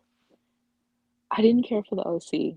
The OC Like, sucked. The OC is the part where that movie really fell apart. Yeah, exactly. like it seemed like two different movies. With trying to have him as like um, this like all powerful, character. In a sense, he was bootleg Liu Kang, and it was just like, no, just have Liu Kang. And then of course, so I get why they did it with the whole Scorpion going get over here, but in a movie where he only talks Japanese the entire movie, and then the only time he says anything in English is get over here, and I go, what? Yeah, they had to have that, and you have to have that. But yeah, they should have had him be bilingual. Yeah, that Yeah, would have I'm worked. like, bro. I'm like, no, I'm fine with the one with the get over here because yeah, you're right. They need to have that once in the movie, and I hope they correct it in part two. By the way, they're finally bringing in Johnny Cage in part two, and I go, let me put it this way: Cole, the OC, should have been Johnny Cage. Right. The I mean, animated movies had it be Johnny Cage. yeah, if you are going to have a protagonist, most of the time it's going to be Liu Kang, but I would say if you had to choose, the second has to be Johnny. Oh yeah, of course, because they both are like, in my opinion, I mean, Johnny Cage is my favorite character from Mortal Kombat. I'm just gonna say, I love the swagger he has when he's like, he's a movie star, but he's like a stunt guy. That's how he can fight and stuff. So I really think that's really cool. And then at Right. least Scorpion had more lines in 1995, several lines, but it worked. Welcome, get over here, and so long, suckers. Yeah, exactly. At least he had that, but still. So that then you get to the neutral storyline or key figures. Sindel. There you go. Right.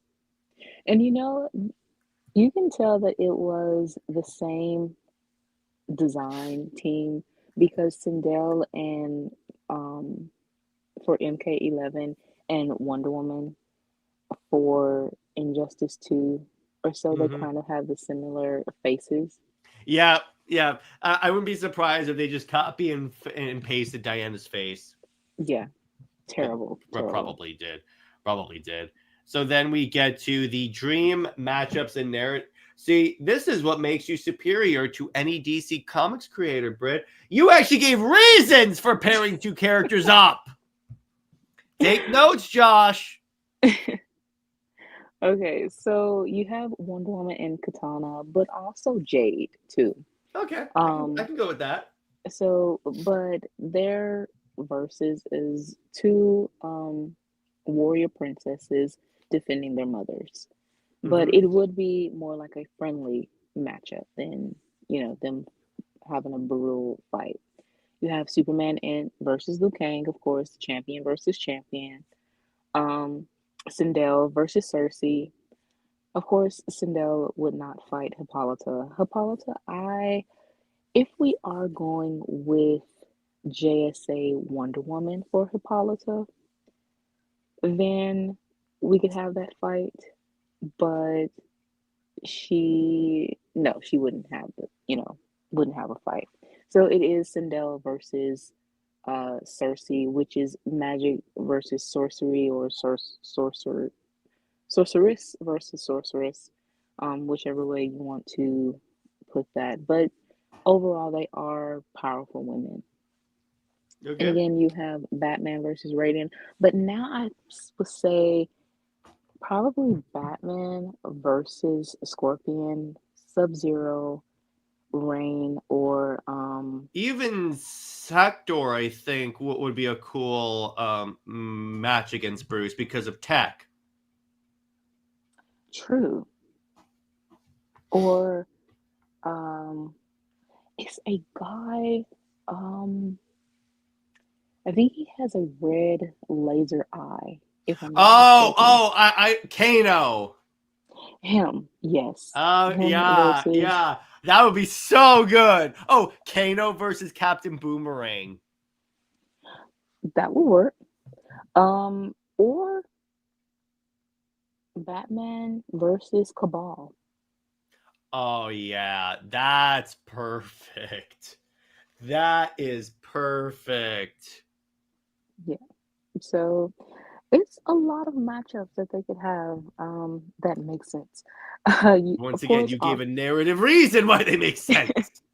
of course, Aquaman versus Rain because it's water based. You know, um, Black Adam versus Shang Tsung.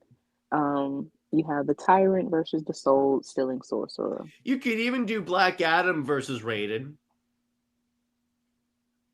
True, that's true. Or Shazam versus Raiden. Yeah, exactly. Then you have Katana versus Quan Chi, which is basically the sorcerers, spellcasters type thing. But I think it's another spellcaster in Mortal Kombat. I think it's a female character, but I can't think of her name right now. Mm-hmm. And then you have Supergirl versus Cassie Cage.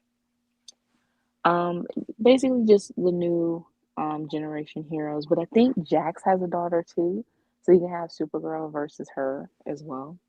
You know. Mm-hmm. I would like that. That'd Um, be kind of cool. And yes, Jax does have a daughter. yeah. That would be So pretty cool.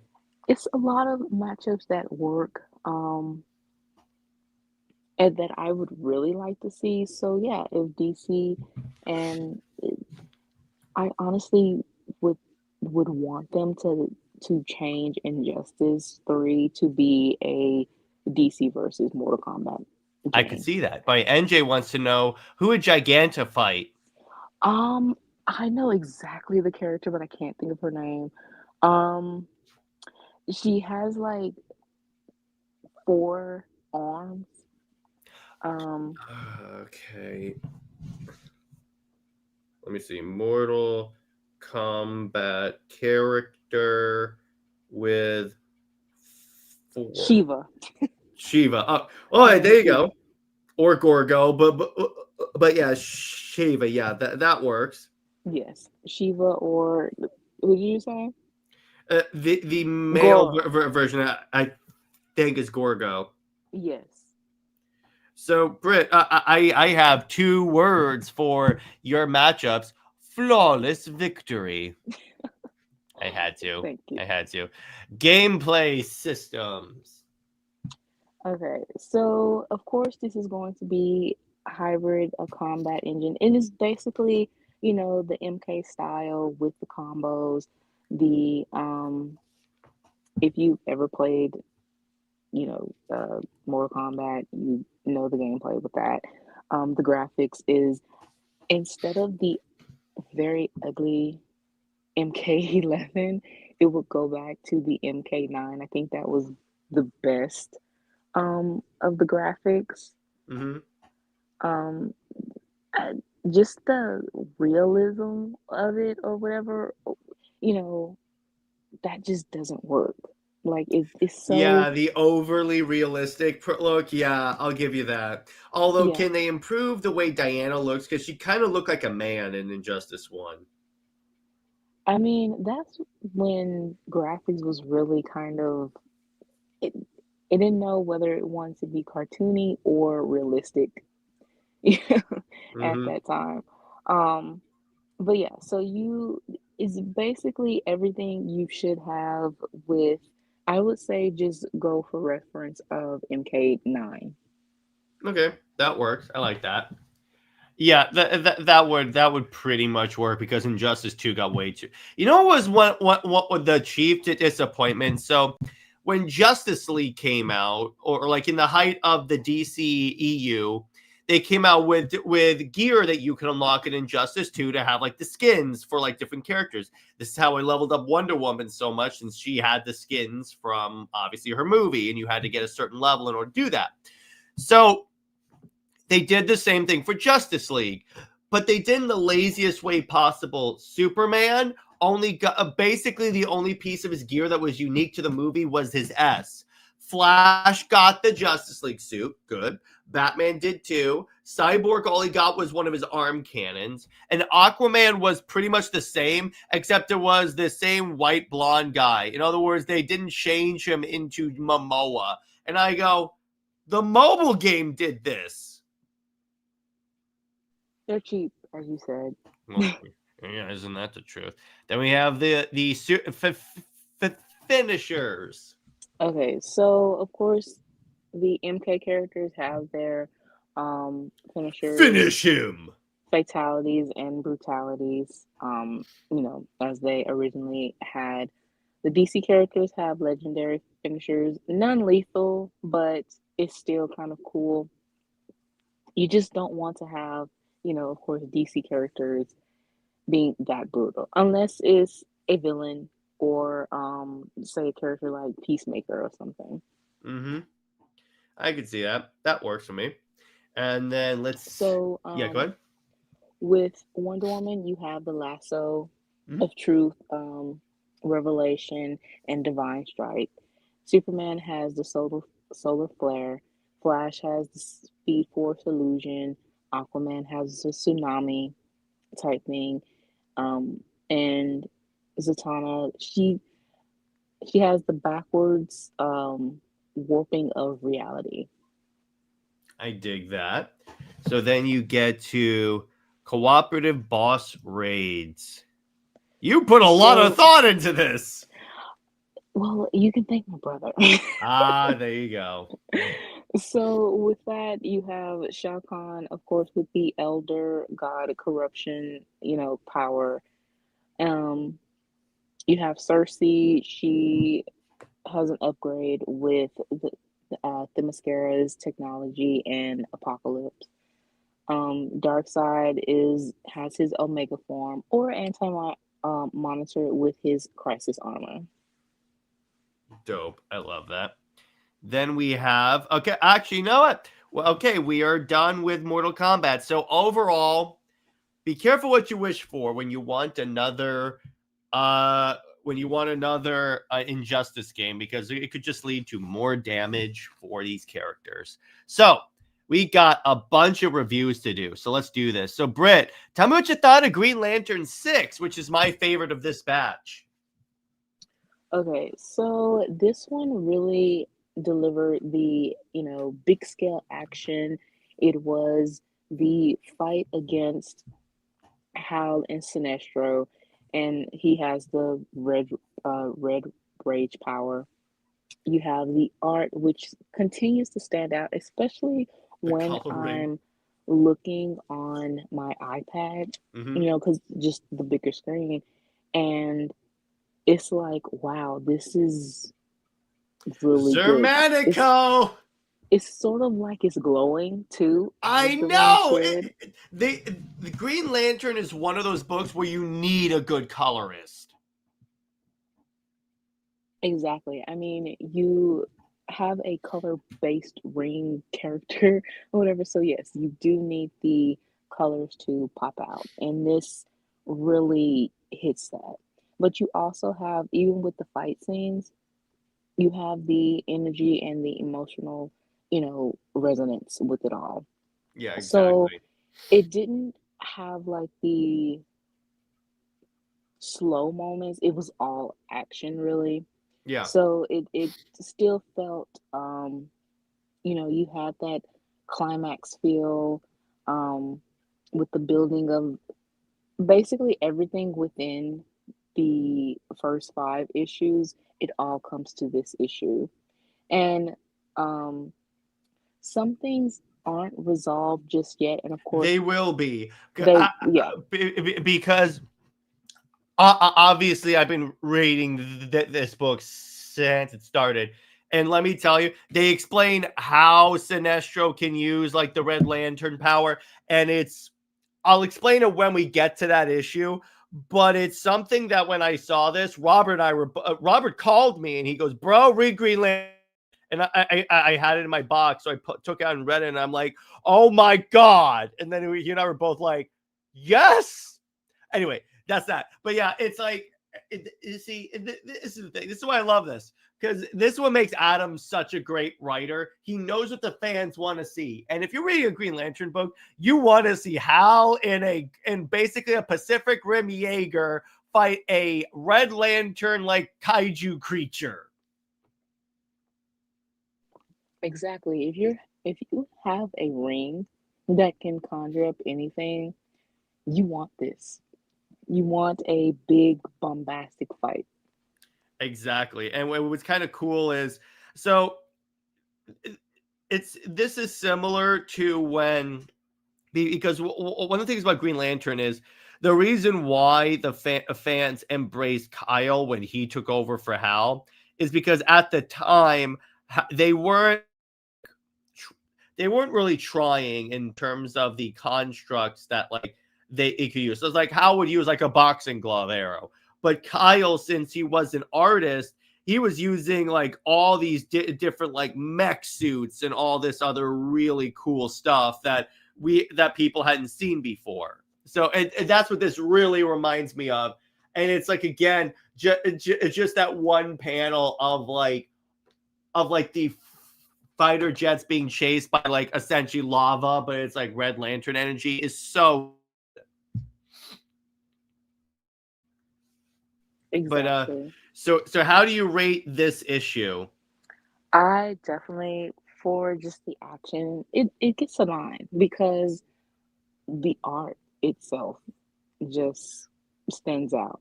That's right. Yeah, I agree. It definitely deserves a 9 because it's one of those, again, in a because you also have, at this time, Green Lantern was not in a good spot from when this series began, because you had a lot of writers that came in. After this, I may have you start the Jeff Johns run, and anyone that's in the chat knows that the Jeff Johns run is the run for Green Lanterns. And so Jeff left the book, and then slowly but surely, a lot of writers started to undo or screw with what he did. And here's the thing: Jeff Johns is Jeff Johns is to Green Lantern what George Perez was for Wonder Woman, and that he really defined that character. So they started screwing with it, and then the fans started to slowly get pissed off. Like, what are you doing? So Adams is just basically putting everything back. Yeah, he is putting, um, like you said, he is the one that Well, he is a traditionalist, so I guess that really affirms, how he is going, putting things back, but also he's moving the characters forward. Yeah, exactly. He is the one that can find the balance between doing new stuff with the characters, but also keeping it moderately tradition so it's not alienating people. Right. So yeah, and I give this one a 9 as well. So then we have, okay, this was a pain in the ass to get good pictures for, not because a lot of good pictures, needed pictures that did a woman's boobs out. And that was pretty much this entire issue. Ignoring that, I liked this. I liked the original thing, and I go, "Oh, that's clever." All right, all right. So basically, okay. So the origin for Bomb King, this character here, is that okay?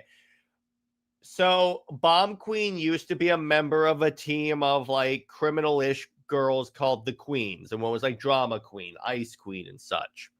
And she hunted down and killed most of them because they spread a rumor to her that like she was or something like that.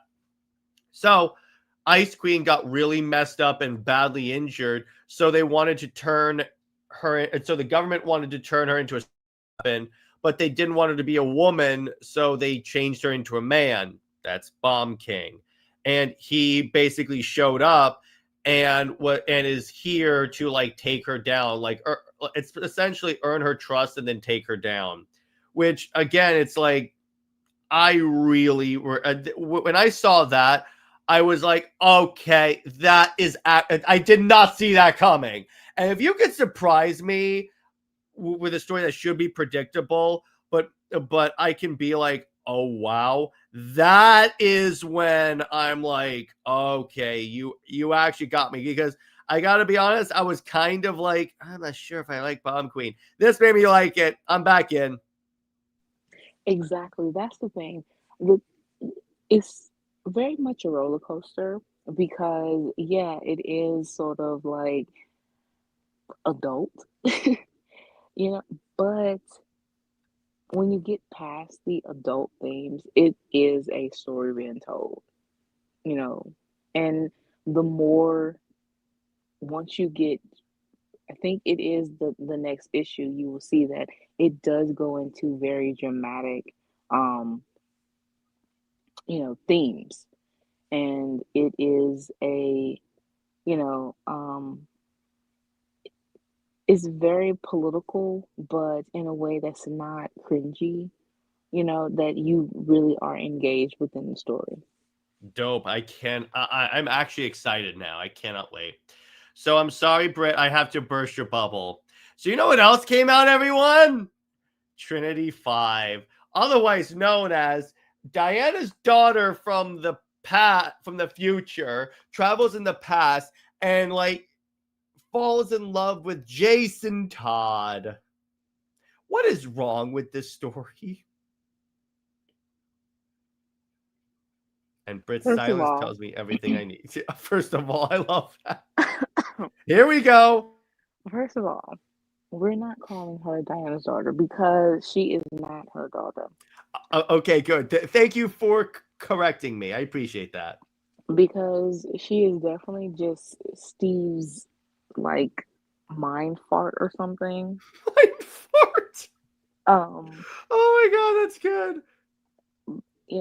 because again, she has no attachment to Diana whatsoever. If you just gave this book to someone, they would think that she is a Batman character or she is some type of something from Steve.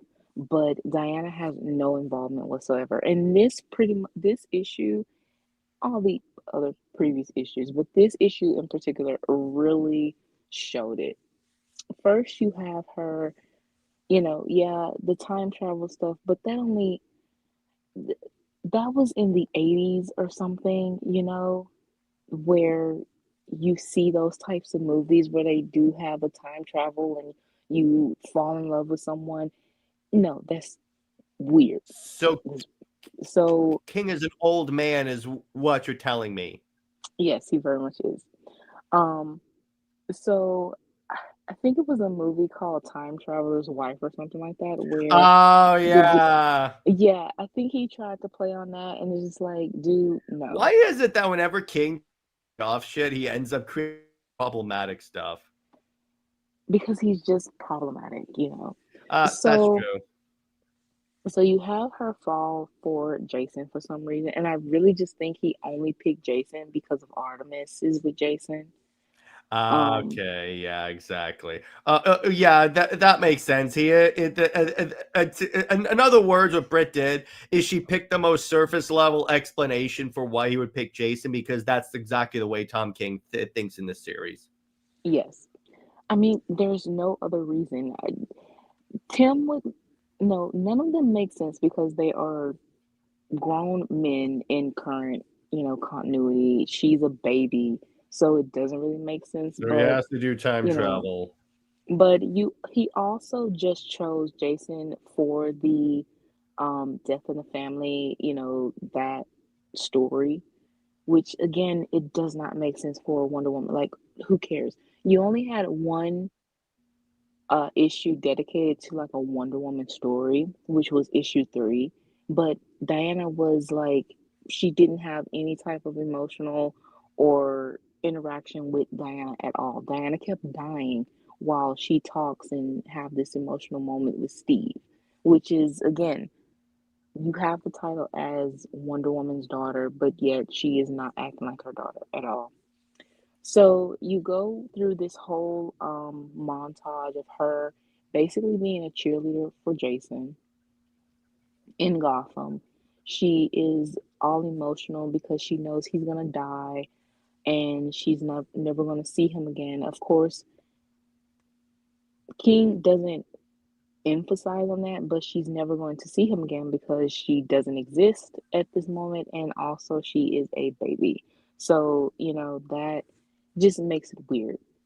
Um, Then you have where she implies something basically to say that her purpose, Diana's purpose, and everything else is just Steve. That she is alone, and how she can be fulfilled is basically having Steve as her father. Diana, she's still a deadbeat, hollow shell of herself, and that is, why Trinity is alone, and even even with an island full of sisters, yeah, she doesn't even have that.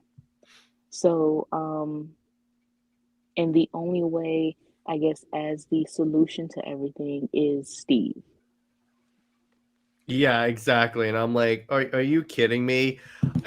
It's like that's the problem. And by the way, she constantly saying, I will be happy when my daddy comes home. Like Diana is still there, but she's just not. Yeah, exactly. It's like it's like when you add to that, it's like again, she's not a Wonder Woman character, and that's why again, when King leaves the book, she's not gonna stick around. It's just not gonna happen. Especially with the fact that the book was like, didn't you say at 190? That's right. I forgot about that. Thank you. I should have put that in there. Yes, everyone, out of 200. Because remember, the way ICV2 works is that for free, you get the first 50. I have the paid accounts. That's how I'm able to provide people with sales. And so King's Wonder Woman is at 84. Trinity, by the way, has gone down ever since this series started. Out of 200, and 200 is the bottom. 192. So good, so It's good. Isn't it already good? at it's already at the cancellation. Like, the 190s is, you're basically selling at least 2,000 or so. So yeah, that is just, it's just dead. It's just It a will dead be. book. It will be. That's the other thing because and actually, so for fun, I was having a talk with Chat GPT about this. I know not the reliable source, but I figured, okay, I'll screw around with this. So one of the things that I said that actually makes sense is, okay, so yes, Trinity could be it's like DC considers it like a joke series, like a fun series. But here's the thing about this: it was a series that's specifically supposed to highlight this character, and this series flops hard. That should indicate to you that, and this is the whole reason why King's Run started. This should tell you that no one likes this character. That actually, Anna, let me be clear about that. I mean, yeah, Chat GPT is, but even whether it is an AI or someone with actually business sense, they would tell you that this is a complete flop. And with that, King's whole Wonder Woman run now just makes no sense. It's there's no purpose. And the fact that Wonder Woman is going to have her 85th anniversary next year, yeah, he needs to get off the book ASAP. Yeah, I do not want him to write the 85th anniversary special for Wonder Woman. That would royally suck.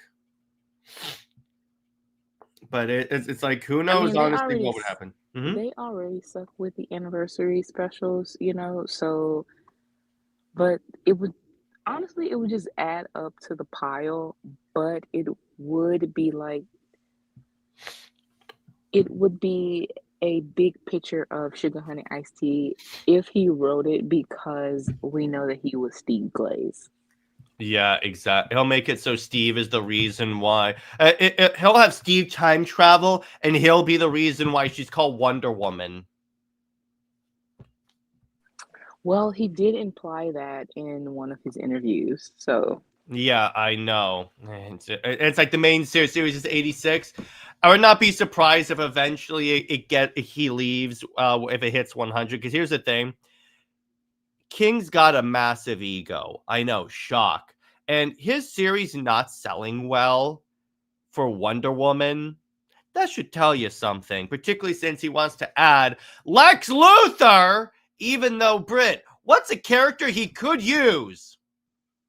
Veronica. Yeah, exactly. I don't think if you ask Tom King, you could use Veronica Cale, he'd probably respond, "Who?" I'm just now realizing on for Trinity's like adult or teenage um Mm-hmm. costume that she has the wraps on her hand. Mm-hmm. Like basically he's trying to invoke more of Oh Gal's. no, I see that. So yeah, he's definitely very warped on having Diana herself, but we already peeked that out with Saint Pierre. Sometimes he has Diana, especially with in issue 14 when she was uh in the water and her hair was like flat or whatever, Mm-hmm. and she was drawn to look like Gal. So um and more so with Saint Pierre's art, she's like drawn like a gal, and then King saying that his dialogue and everything for her is he has Gail's voice in his head. So yeah, to just now notice that Trinity's um costume is kind of like an homage to Gail is okay, she's not Wonder Woman anymore, regardless, and it's it's kind of like a bad taste. You can still like the 2017 movie, but the thing is, King is he's stuck on 1984 instead, and just That the whole explains so concept, much. right? And just the whole concept of Diana being obsessed with Steve, you know. So it's like, can we get away from that? No, we can't, because again, all he cares about is Steve Trevor. We know this, but hopefully he'll leave ASAP. Yeah, hopefully. Now, let's get to more positive reviews because our last two are good. So, Britt, now? Don't spoil it, obviously, but you reviewed a very special comic that someone close to you wrote. So tell me what you thought. And by the way, I'm going to put the link to Back Athena in the chat. So, Britt, go ahead. I did, and it was an honor to read it. It honestly, you did not like set up any type of warning. You went full force on the action and the emotional, heart ripping, Yep. which is, for a first issue, you want that emotional grip. You want that shock, and you deliver. You have it where you see her motivations, and also bringing in the cast, of the book, and it's not anything to drag out on, because most of the time with first issues, it is when the setup is very slow paced, and it's like you're giving me that setup. No, with you, you are going full force with action, and this is that, and here we go with the story. It's not something that's um de decompressed, and that is pretty much what I like. When it's a story, um, whether it's a book, a comic book, or a movie, I like it when it gets going. So that I would say that you have something very special because we don't have that in the comics in general. You don't have that anymore where they just get going with the story. Exactly. It's like that was one of the parts where I was writing this. I'm like, okay, this is issue 1. So how much of I wanted to go, okay, so how do I introduce you to the world, but not like throw you into like a universe that you're just getting into, and that itself is like a massive, like, what's the word, it's like a balancing act for that, because I'm just like, okay, how do I do this but do it in a way where like it's not like hack like that, because I don't want to be a certain writer, obviously, but Exactly. Exactly. You want to have people care for the characters. You want people to get to know the characters, but at the same time, it's like, okay, yeah, keep the story going. Keep is the drama, the emotional resonance, and like I said, the action. You have to have that balance, and you did that perfectly here. good. But it was, that was the real issue that I ran into, because I'm like, okay, how much do I have to do this? Because it's like, ultimately when I was going through this, I'm like, okay, this is going to be tough, because I'm like, and I get why people try and like throw in their, like, what's the word, they try and do their, like, they essentially do their like lore dumps in the beginning, because again, they want to introduce you to this world and make sure you know that you've set up all this lore. But the problem is, if you just dump all this lore on people, they're like, oh my god. So it's like, that's why with me, the way I'm going to approach this series is, as time goes by, we learn more about it. Because if you notice, I didn't like explicitly talk about Athena's powers at all. I hint at it, but the way that I write this is, throughout the other series, is we will learn more about her powers as she learns. So that way we see everything through her eyes. Exactly. That's what you want to do. You want your readers to grow with the character. Exactly. And it's like, again, But again, it's a balancing act because you don't want to give the people no information. So that's why I just say this. Continuing on with the story, I will introduce stuff as things go on. Now, what do you think of Athena's design? In other words, her like costume at the end. Honestly, I love it. First, the details of like the lightning Mm-hmm. breastplate thing and the collar um that and I love the gold and the purple, because first of all, that's very much the royal couple colors. Why we did it? So yeah, so and of course it does homage Wonder Woman, you know, and honestly, I would say that if Diana is to have a different costume or so, you know, always going back and forth between pants or whether the skirt or the battle skirt or the actual skirt that Hippolyta now has for JSA or Kingdom Come having the loincloth type, Mm-hmm. look. Um, or does she have the biker shorts? Or does she have the Wonder Thong? Or does she have, just the bathing suit type underwear? But here, I would say this gives that balance here of all of those different designs are here, and you see how it goes perfectly. Um, so yeah, it invokes Wonder Woman, but it also has its own uniqueness. And that is the other balance I had to do. I was like, okay, I want you to know what I'm invoking, but how do I do it so it doesn't look like I'm a rip-off artist? No, all of these kind of like um let me see. I mean, Power Princess, Yeah, you know. exactly. So it's not a bad thing if you know who you are invoking at all. You have Princess, you have Wayne Victory. Who else have we went through? Glory. Glory. You know,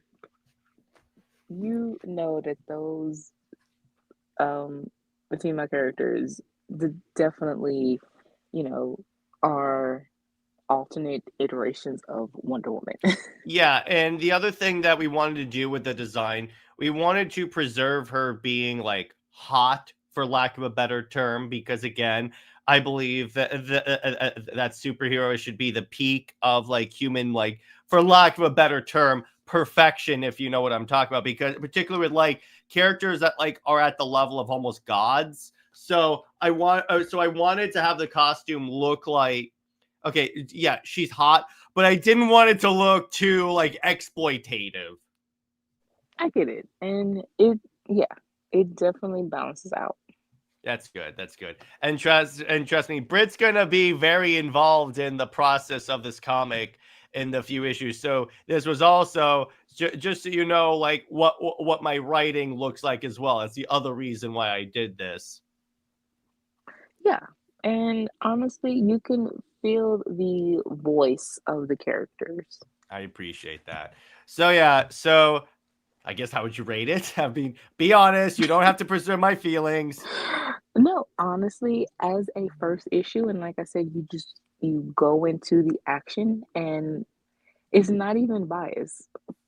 For me and the way I like going into the action, get it going, I would give this a 9. Oh, thank you. I appreciate that. So then next up, another great issue. Absolute Wonder Woman 14. Oh my god, is this a gorgeous book? Yes, the art for Absolute Wonder Woman really is something else. I love that the main color, of course, is red. Um, it it really just shows how this Diana is from hell, but she has that softness of mainline Diana, or someone other than Tom King Oh or yeah. Ruckus.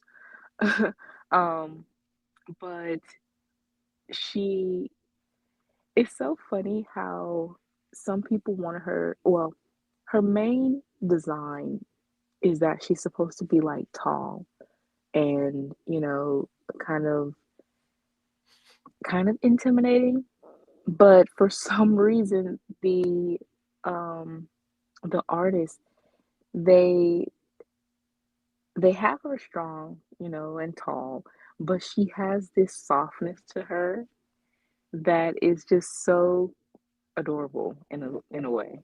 Yeah, and I gotta say, I love the design of Gaia just being a giant mountain. Right. I would say that the designs here are very much, it's kind of like if you were to see it in Blood of Zeus or something. Yeah, exactly. And the thing about this, Britt, I wanted to ask, so why does this work? It does, but why does this work? But a lot of the new 52 designs didn't. Actually, the new 52 designs did work. It was just the fact Athena that, being an owl woman. I mean, it worked. It's better than Disney animals from Rebirth. That is Or, very true. That is yeah, very true. so no, I would say that if she were to be an owl woman here, it would be praised. It's just the fact that it's popular to hate on New 52 and that it was mainline, but that's basically it. And the other thing that I really liked about this issue is that Tana only talked backwards. So literally, I was like reading them. I'm like, how do I read this? Oh my God, that would definitely give you a headache. Like, no, I honestly skipped through some of it because I just couldn't do it. Like, you would have to really sit there and read it, you know, decipher the words, and my patience is too thin for that. Well, yeah, exactly. But yeah, and it's like I like the like Diana d- doesn't want to take out the creature, but it's like she needs to because it's a threat and stuff. So and I like I like basically again she goes to Gaia and have her like swallow up the creature, which is essentially Zatanna, and it's like the more that I see this series, the more it's like Kelly Thompson clearly gets who Wonder Woman is, and again, I just hope that one day DC it gets their head out of the asses and gives her like the Wonder Woman book, because then can you imagine we get this in the mainline Wonder Woman, Brit, this quality? Right. So what do you think of the shipping? They're not shipping them together. I know why you asked that. The Wonder Woman fan base, if there's a female character in the Wonder Woman book in any way, they'll say, "Oh, look, they're in love." Yeah, I mean, yeah, she said that her eyes are like, like a Mac truck or whatever, and Diana calling her beautiful. But I mean, you said to your friends, you can say that, give your friends a compliment or whatever, or you can say, um, honestly, Zatanna, I think that she will be written as mainline Cersei. Yeah, that would be interesting. A way to like reverse things because that's a way that you could do something different, but still follow the principles, but still make something seem kind of familiar. Again, emphasis on kind of, because this is the absolute universe we're dealing with, and it's not supposed to be overtly like the same thing. But yeah, overall, and the art in this is like this metal panel of Diana's face. It's like the artist, and I'm gonna get the artist. Hang on, I got two covers for this month's Absolute Wonder Woman. I got the regular one by Sherman, and I got the Terry Dodson cover. I had to. It's a Dodson's drawing Wonder Woman. So the artist's Hmm. name is Bergara. Again, I said this last month. Bergara's art really feels like it's some type of Greek play, which for Wonder Woman, that is the best thing you can do. Right. But yeah, so how would you rate this issue out of 10, Britt? I'm just giving all nines tonight. Except for wait, I never asked you. How do you rate Trinity? The silence.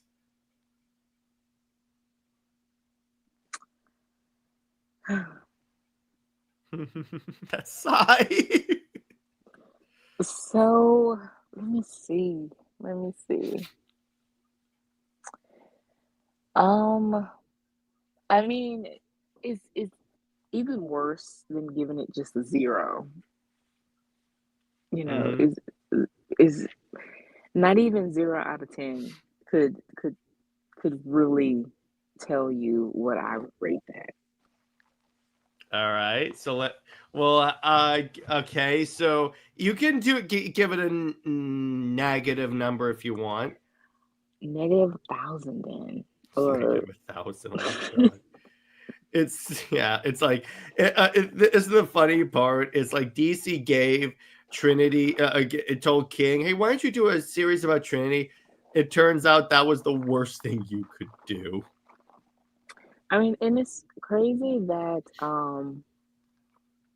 Bailon's art it's cute, for what it's supposed to be.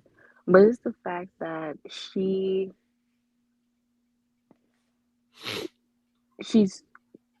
trying to kind of victimize herself, especially with the very respectful criticism of like people, criticizing Jason, or the fact that she drew a statue of Diana hanging off of Steve. She's not trying to understand some of this stuff is very problematic, and honestly, I would not be this hung up on a book if I knew that it was selling as badly as it was. Well, I because know you're that it is in Brit, some creatives are that like narcissistic because they're like, I can't produce anything that's some artists can't take criticism of any kind. I mean, that is kind of like, I know that she is probably proud of her designs and everything like that. But like I said, if it's selling as bad as this, I would not, be so caught up in being a narcissist or whatever, or having that much confidence. But then, yeah, and it's like, look, it's like maybe you should at least understand why they don't like it, and maybe like adjust. But still, but yeah, I get negative 1,000. I think is too generous for this, but Exactly. I'll give it. But yeah, 9 out of 10 for Absolute Wonder Woman 14 is absolutely fantastic. It definitely like deserves it, and well done, Kelly Thompson, once again. So I think that is a good place to leave this week's episode. Great one. So again, with Mortal Kombat, it's one of those like situations where when you look at the way that NetherRealm has handled the Mortal Kombat franchise, all of a sudden all of my questions are answered. All has been revealed, to quote Apocalypse in the Apocalypse movie. All has been revealed. But anyway, so Diana, why don't Diana? Well, you are like Wonder Woman. Britt, tell, do you have any stories you want to tease us with? Okay, so Monday I will be uploading some one shots. Of course, you get an exclusive of I'm the Access Media. I get it. of 2 that I have completed. And then again, during the Christmas break, I will be finishing up chapters 3 and 4 for Odyssey and Shelterverse, and also Awaken. So those 3 big stories are coming, and to finish out the year basically. And more Wonder Woman threads, of course. I have uploaded the rebirth analysis. So now I have to do the new 52 analysis, and then I will do a rebirth versus new 52. And also have the animated iterations ratings. I have actually one that I might put up a poll tomorrow, Sunday, uh, which would be asking, which to post first. But I also have one that kind of explains why Hippolyta being JSA Wonder Woman is kind of an okay idea. It doesn't really take away from Diana. It really just it kind of justifies Hippolyta's hesitation for Diana. Not only her experience, with Hercules or anything that she's dealt with, but it even reinforces it or enforces it even more so because she actually went through being, you know, in the JSA, um, and in wartime. So she is very scared for her daughter. And I also have one basically explaining Diana being a mother, um, which will definitely not go over well with Twitter. But in a sense of why is it a good idea and why is it a bad idea? I like that. And I think I have one more, but it's very fun. Just I think it's Wonder Woman stories or Wonder Woman iterations that kind of comparison with the zodiac signs and also rating Wonder Woman's costumes over the decades and things like that. So if anyone has other suggestions of Wonder Woman Twitter threads, I would gladly accept. And yeah, it's just something fun to do. And you do great with those, Britt. Thank you. So, and for me, you guys will know all of my content. Tomorrow, I am going to be comparing Wonder Woman 2009 to Wonder Woman Bloodlines. Spoiler alert, 2009 is the better movie. Who knew? I And mean, the very low bar, but very low bar, but when you compare just those two, yeah. And be sure to back Athena. That book, it will be on Kickstarter for 2 more weeks. If it doesn't fund, I'll just relaunch it as like with a smaller goal. So inevitably you will get the book, I promise. Anyway, stay heroic, everyone. Remember, Lois Lane is Lois Lane. Lois Lane, essentially, she belongs with Shao Kahn. Zois and Max are bad for oh my life. God. I had to. I'll see you guys later. Bye bye.